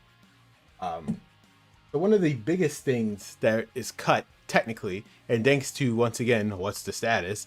The inaccessible arenas. This game has 51 inaccessible arenas that are mainly from MyRise, which we'll get into. That they're technically playable. I mean, they were technically meant to be playable, but they're bugged out. And then the WarGames double rings and stuff, they're all playable. And I remember I downloaded a lot of them for my universe mode back then to use as backstage cutscenes. But like it's finished at 9:42. Okay, gotcha. I had a lot of these. I had this particular one downloaded too for a backstage promo with I did in my Raw universe mode. But yeah, all these do you know how much good graces 2K would have if they just had these arenas available to just play as, just something different? But no, that makes too much sense. So that was the biggest thing there. And unused content. So Maxine Dupree, who technically didn't wrestle, but she could have been a manager for them for the Maximum Male model, but she didn't make the game. There's unused renders of her, so at one point she was meant to be in here. Obviously the biggest one, which we'll get into in a little bit, Lita. There was a modern version of Lita. Keep in mind, Lita was already prepped to make her return. I mean, Lita was at WrestleMania. This is the year this game came out. Funny enough, she wrestled there, and they had a modern version of her ready to go. But they didn't use her. They did not use her. You want to get a modded version leading to the following game, and then Sami Zayn, they changed his attire last minute, thankfully, to make him as updated as possible. You were really supposed to have the Philly Uzi one instead of his new one that he had once he betrayed the bloodline, like a month before the game came out. So this was his original render. And then we got to talk about the elephant in the room, Mandy Rose. Now, Mandy Rose was 100% supposed to be in this game. Talk about cutting people at the last minute. To the point where not only is her interest motion in the game with her championship motion, but also for Toxic Attraction's full trios entrance, Mandy Rose's, it's all in the game. They just had to cut her out because of, she decided to, I think I'm allowed to say OnlyFans on YouTube. She decided she wanted to start a OnlyFans. I mean, well, she had it. So the way the story goes is it was either OnlyFans or something else, one of those websites where she already had it. They technically knew they had it, but someone on Twitter screwed her. It's as crazy as it sounds. Some random guy on Twitter leaked it or something like that, and then they immediately made her drop the title that Tuesday against Roxanne Perez. And they were gonna make her drop it anyway, but they made her do it that day, and then she was gone. So what is the worst WWE theme song ever? Honest to God, no song is truly bad for me. It's about the effort. Cause Jim Johnson's song always was good. CFOs, Def Rebel, when they make it work, they can make it work. With that said, I have always hated just generics. Like I guess my biggest issue with the current songs, like they have to say their stupid tagline and then they play the song. Like for example, does Austin Theory say something? Yeah, I think Austin Theory's theme song, newest theme song, say something, but the actual song itself is good. It's just when you have to say something in the beginning, it's just so stupid to me. And then they play the song. And like Jordan Grace's song kind of sucks. I'm not gonna lie. I liked her horns one better, but I guess it was too close to Scott Steiner, so they took it away from her. So there's that in terms of modern day song. But the old songs, I literally like all of the old songs that Jim Johnson and CFO did. So I can't really say, even with the Jobbers, like even Jobbers songs were so good. Have you ever listened to freaking people like David Otunga's, Heath Slater's songs back in the day? They were so good. Alex Riley's, like arguably one of the best songs out there is Alex Riley's song, Say It to My Face. You know, he was a goddamn jobber. And there's some unused crowd signs for Demon Balor, Batista, Mankind, and Mandy Rose, despite the fact that Balor's file is in the game to be made on MyFaction, so keep that in mind. Mine's is Brie Bella. I mean, Brie mode, yes. It's not the actual instrumental. I have no issue with, but I can see why the annoyance of Brie mode, yeah, all that stuff. I can understand why people would hate that. I can completely understand that part. But yeah, that's the cut content for 2K23. Or Universe mode. Now, they didn't advertise Universe mode stuff is new, but we're going to look at what they decide to do in this year's iteration. So spoilers, there's nothing actually brand new in this mode, per se. In terms of like, if you thought anything was updated outside of the presentation, no, you are sadly mistaken. What they decided to do instead. So, what they decided to do instead was, so you have this rivalry stuff right here, and you noticed, you can only have 4 rivalries. They completely took out the potential rivalries, the intensities, all that good stuff. That's all going. So now you can just straight up only have 4 rivalries at a time. You can't have rivalries being built up in the background. Nope, that's not a thing anymore.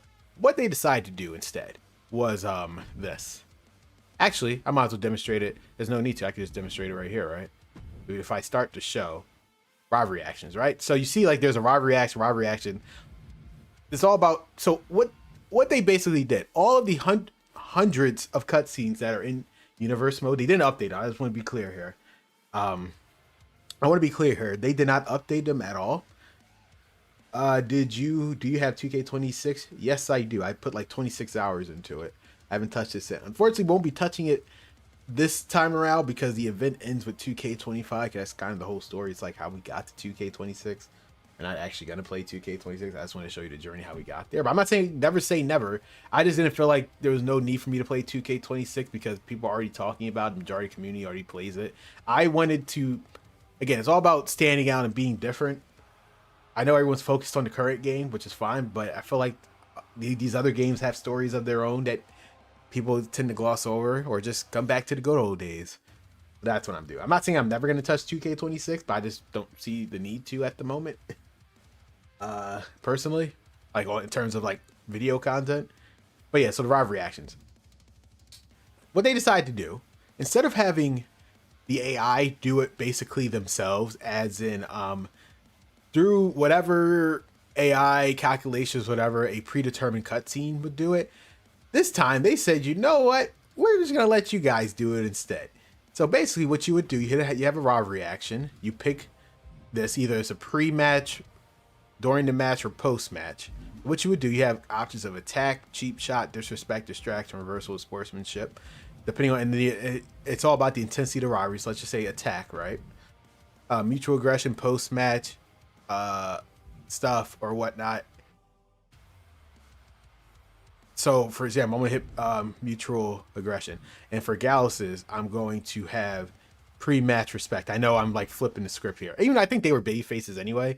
So we're gonna determine whoever wins. That's what the whichever one wins is what the rivalry cutscene is gonna play. So essentially, what they did, and this is why I hate universe mode even more. We have what happened to the game that I love, as the as the urban youth would say. What they decided to do to universe mode, butcher it to the point where it doesn't even look recognizable.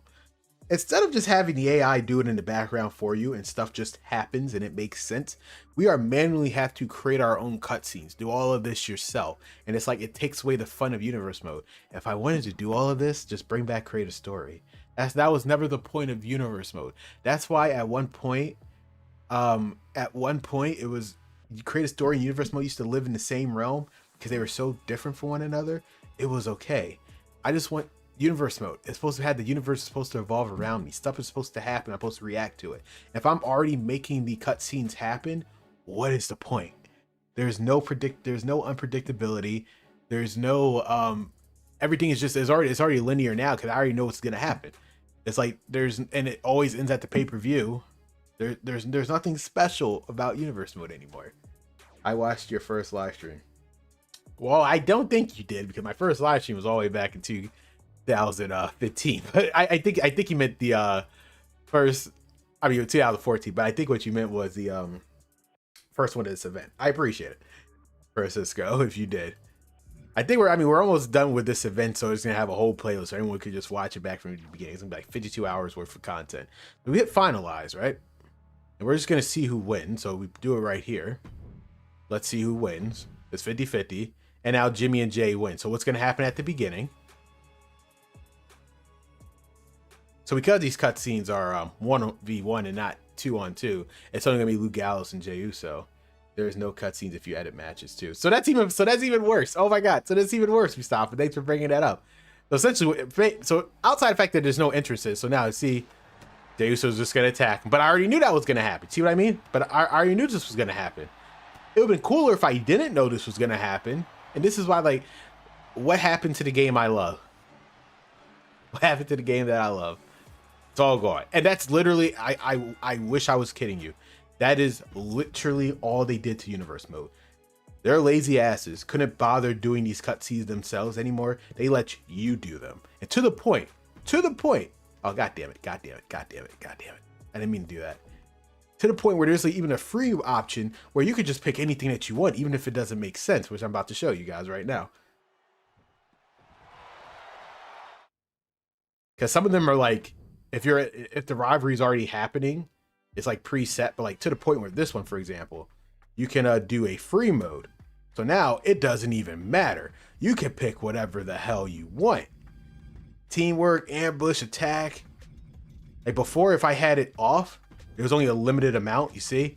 But now this one, it was like, you know what? Do whatever the hell you guys want. It sounds good in theory, but it's not, because again, it just, why? Post-match ladder fight. Like all these cutscenes that you've seen over the years that they never updated, by the way, I just want to point that out. Just none of it makes sense. Makes his way down to ringside, start Logan's Paul match. So if I pick this one, you're not even fighting Logan Paul. And then if I pick referee knockout, sure, whatever. Like thing with this one, let's see what happens here. Well, I gotta simulate these, I guess. Sure, and then that's the other thing, you get to pick. Well, that, to be fair, that's been a thing since like 2K19, which I don't I don't mind per se, but it does help now with the rivalry action to watch this. Oh, okay, so he's gonna knock out the referee at the beginning of the match. Oh, okay, cool. That's nice. It's like, but I should have known that. It would have been more cool if I didn't knew that. Like if it just, oh, I just want stuff to happen. I already know what's gonna happen. What's the fun in that? They just massacred my boy to no return. Like, but I already knew this was gonna happen though. Oh look, I would have been more shocked if that accidentally happened. But since I already knew it happened, none of this matters. So that is literally the update. There is no update. Their lazy asses just decided to have all these background AI stuff. They're just gonna let you control it instead. We're wiping our hands officially from universe mode. You guys do whatever you want. It sounds good in theory, but universe was never meant to be like this true sandbox thing. There was supposed to be some limitations that made it fun because you had no idea what was supposed to happen. But yeah, that's essentially the extent of universe mode. Rant over for that. In terms of MyGM, the biggest thing with MyGM was that there was no online multiplayer. Well, guess what? There's still no online multiplayer. And now you can play up to 4 people though at a time. So that's always, oh, I can't show this, but that's always nice. So this time around, I will pick Tyler Breeze. He's my guy, and we'll do SmackDown. Again, CPU doesn't matter. Literally none of this matters. Sonya Deville, NXT, Stephanie. Yes, NXT 2.0 WCW is added. They didn't add ECW to the following game.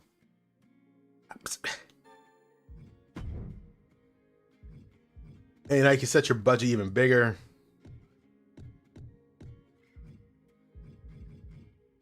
Straight order, shake. I mean, it doesn't matter. Pull. Auto draft. We're just gonna have it auto draft, honestly.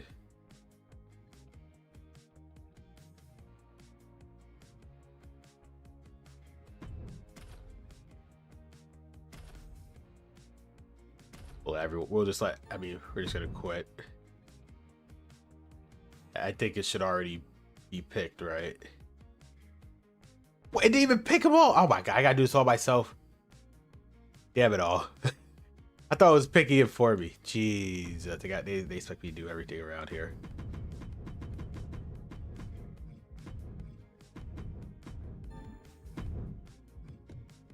So there's no point even having auto draft on if I can't even pick them.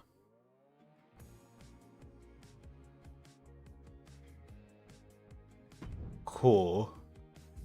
We'll go with Brock.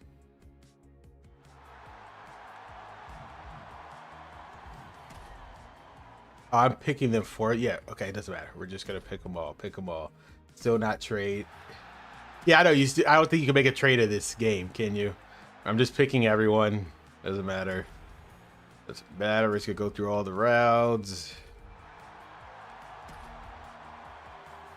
And again, unfortunately, it's still tied to the stupid class thing as well, where it's like, oh, despite the fact that you have either Finn Balor or Shinsuke Nakamura in the same match, they won't be a good pairing, despite the fact that they would in real life. But that's neither here nor there. they play by their own set of rules, unfortunately. I love how Mustafa Ali got put right back on NXT. Yes, I downloaded T-Bar myself, actually.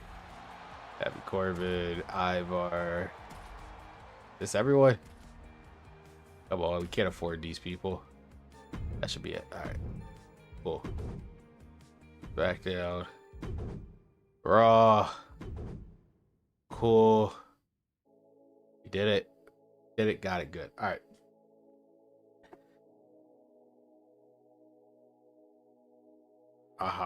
Birmingham. Again, the same shit. None of this matters. None of this matters.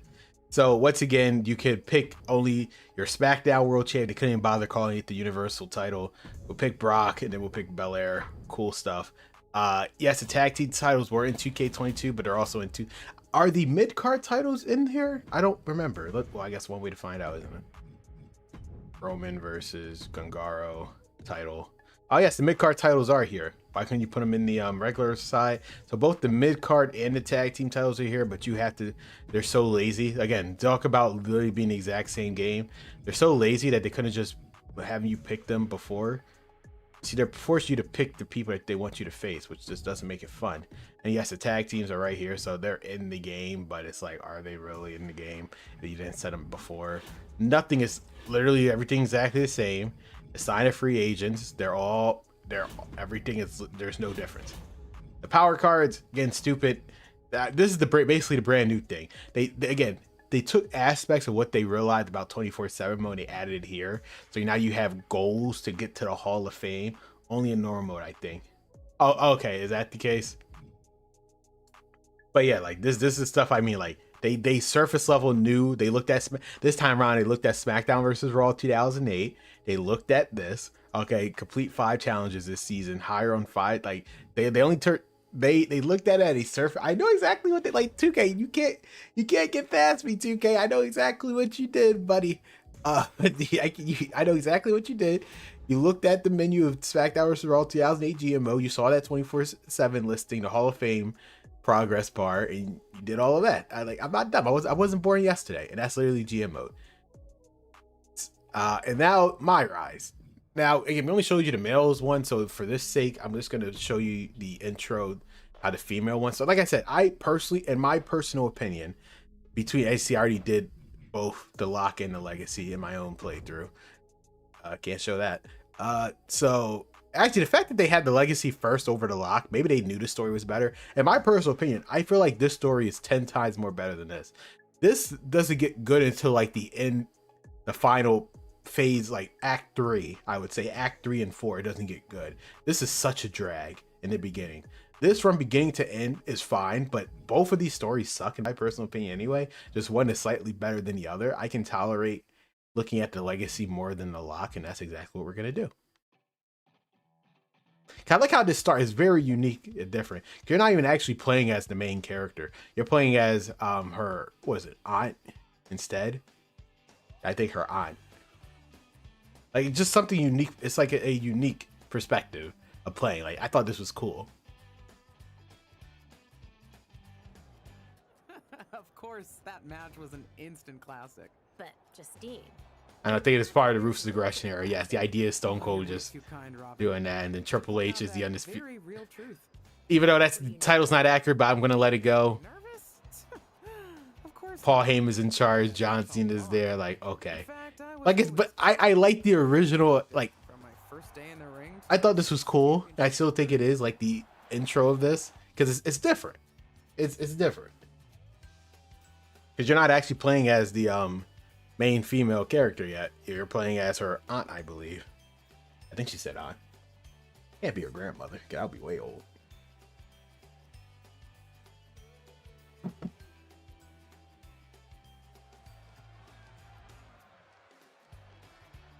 At least it justifiably brought back Molly Holly into the game.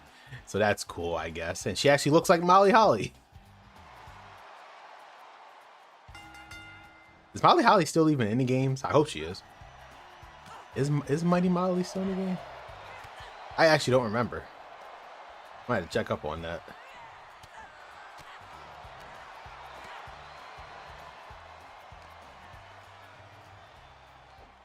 Can't catch. Why do I have to dodge her attack? Whatever. Like, stupid stuff like this just pisses me off. You know, that's all I had to do.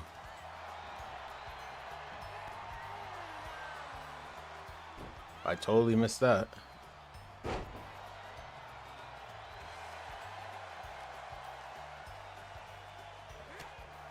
Find the middle rope and hit Molly. The Justine Jammer finisher. I will try. Let's see if this ends it. Oh, come on! Come on. Yeah, is Molly Holly in the current games? That's a good question, actually. I believe she was in 2K25, but I just don't remember her being in 2K20. I haven't played much of 2K26 to remember. And if it is, I believe it's her Mighty Molly gimmick.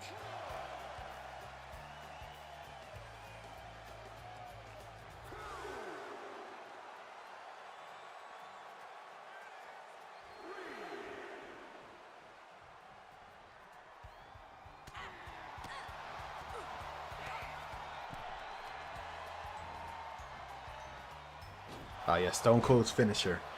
How does she know that? I do like that clothesline though. That clothesline is kind of nice, I'm not gonna lie.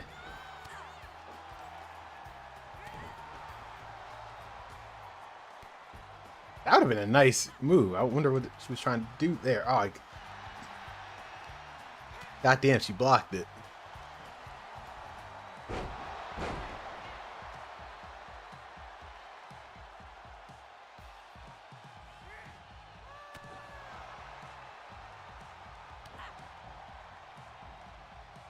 This should... And now hopefully I can hit the finisher. No, God damn it. Now I gotta...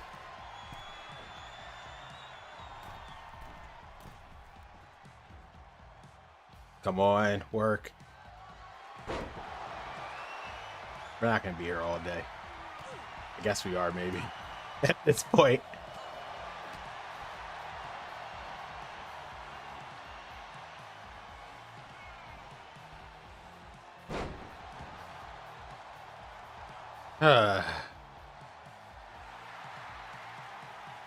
Molly's just reversing everything I throw at her.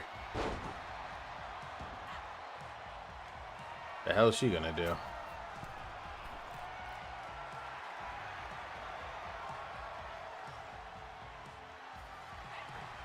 Caught her. This would be a perfect finisher, but I know that won't happen. That should have been a perfect finish. But I can't end it that way, unfortunately. Let's try this again. There we go.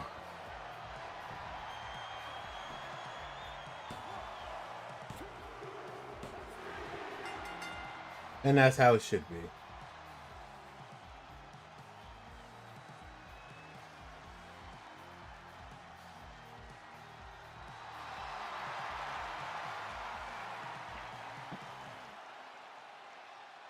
She won the title. What title is that? Yep, the women's title. I wish they would. They really need to update their titles, make them look more accurate instead of this gold shine that they are so infatuated with for some reason. But like I said, the beginning of the story and throughout this whole story, I thought it was great. A lot of twists and turns. I wasn't expecting the lock would just buy the numbers and it was just kind of boring until the final act. Like this, My first title win again.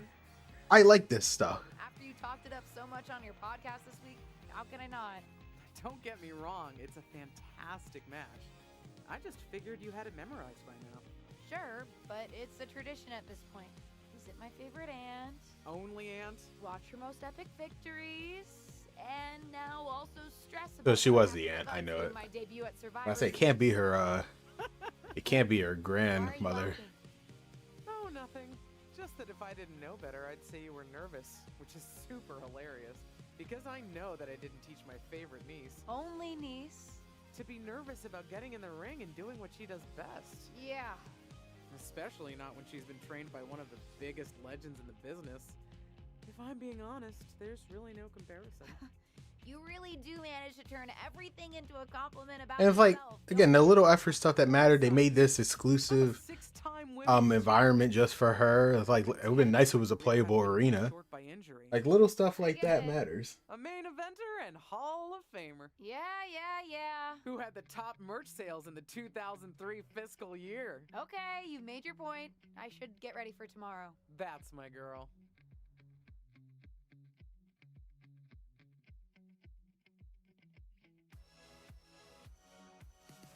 And this is where you would make her, but we're not going to do that. We're actually not going to do that though, because I pretty much showed you what I need to show you about 2K23. Pretty much, I don't think there's anything new in the creation suite. Asuka's retired. Really? That's what happened at the end of the show? Oh damn! I gotta watch Backlash then. Thanks for telling me. It's damn. How so many people are leaving? In terms of like, there's creative. I mean, they brought back a creative advanced entrance. I forgot to mention. I didn't mention it the other time. So like Kane, for example, custom entrance. I believe it could be advanced. Hopefully, I could have swore they brought it back in this game, right? Yes? No? We're about to see. Yep, they brought back, so advanced entrances. They brought that back, but other than that, cool options. So the main takeaway from 2K23, yes, there's some good stuff and updated stuff, but essentially, if this right here did not exist, like if remove this and remove this guy, there is no difference. There is no difference between what I showed you today and what I showed you yesterday with 2K22. That's what I mean with the 2K23. By no means is it a bad game. I actually, again, I have accepted the 2K22 era gameplay, what they've done. I'm really am a fan of it. I can do away with the fighting stances and the collar and elbow tie up just to do a goddamn DDT, but for the most part, it's fast, it's fluid, everything, the reversals are cool and whatnot. Everything works. The combo things I can live without as well, but for the most part, oh, one more thing, actually, on that note. There is one tiny thing, but not a lot. The casual person wouldn't care, but people like me would. Thanks to Brian Williams, he added AI attributes. So essentially tendency sliders. So now this was essentially borrowed from Fire Pro Wrestling, which I guess maybe I could play one day on stream if you guys are interested. Where now you can, the tendency of these stuff happening, like the amount of times AJ Styles do a combo, which is probably only few.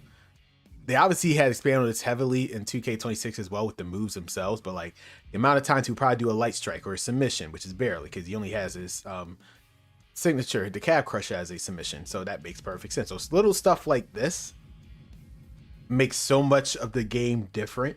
Now you can have AJ Styles, at least for the most part, be as AJ Styles as much as possible. It's like there's no blocking and whatnot, stuff like that. And the pin combo, ring escape, AJ Styles doesn't escape the ring. And so that's what I mean. Little stuff like that. It doesn't seem like a lot, but it adds so much. Like I said, the gameplay is there. Do not get me wrong. The gameplay is here. You're gonna get a good gameplay experience. But in terms of this specific game, unless you care about WarGames, and if you really think Cody Rhodes is worth the extra $60, unless this is your first entry into 2K game and you didn't play 2K22, then yes, I would recommend 2K23. Otherwise, if you already played 2K22, just skip it. It just, like I said, either play 2K22 and skip straight to 2K26, or play 2K23 and skip to 2K26. This game is not bad. It's just, did it really need to exist outside the... Could you imagine if they had the 2-year cycle, right? Instead of having a game in 2K23, 2K24 would have had 5 new match types. We'll get into that tomorrow. And 2 showcases. Cena, if we didn't care about the 40 years of WrestleMania, which I know they're going to go all in 40 years of WrestleMania. But now they gave them extra time to have no excuse of them not having the amount of matches that they did in the 40 years of WrestleMania. And I know I keep saying 40 years of WrestleMania because that's what's going to be the topic of tomorrow. The next game with 2K23, again, they have proved that they have established a foundation. Now they can keep pumping it out year after year and go back to the status quo that's been established with Fuchs all the way back in the year 2000. The next installment is one of the rare times because normally every year you got to think of a reason to buy the next game, right? What could they possibly do? Well, this installment, the next one tomorrow, one of the rare times where they had their selling point brought to them on a silver goddamn platter, and they just tossed it aside and threw it away. And it meant nothing. We're going to talk about that tomorrow with WWE 2K24, where 40 years feels smaller than 30. But so everyone, thanks who watched live. I appreciate it. Mustafa Hogan's 80 face was modern. They fixed it in 2K24. Did they now? I actually did not notice that. If you talk about for 2K23, I actually did not notice that. I didn't play the Cena match, but thank you for pointing that out. So thank you, Michael, Kwamik. Again, guys, I appreciate you all who stopped by. I know Backlash was there, so the fact that you still thought my stream was worth watching live, I really do appreciate that. Michael, Kwamik, Mustafa, Ahmed, Alex, Joe, Beans on Toast, Roman Chico, thanks. Who else was here? And Joe, I believe that's, and Francisco. I appreciate everyone who was here. Thank you guys. Have a good night, and I will see you all with 2K24.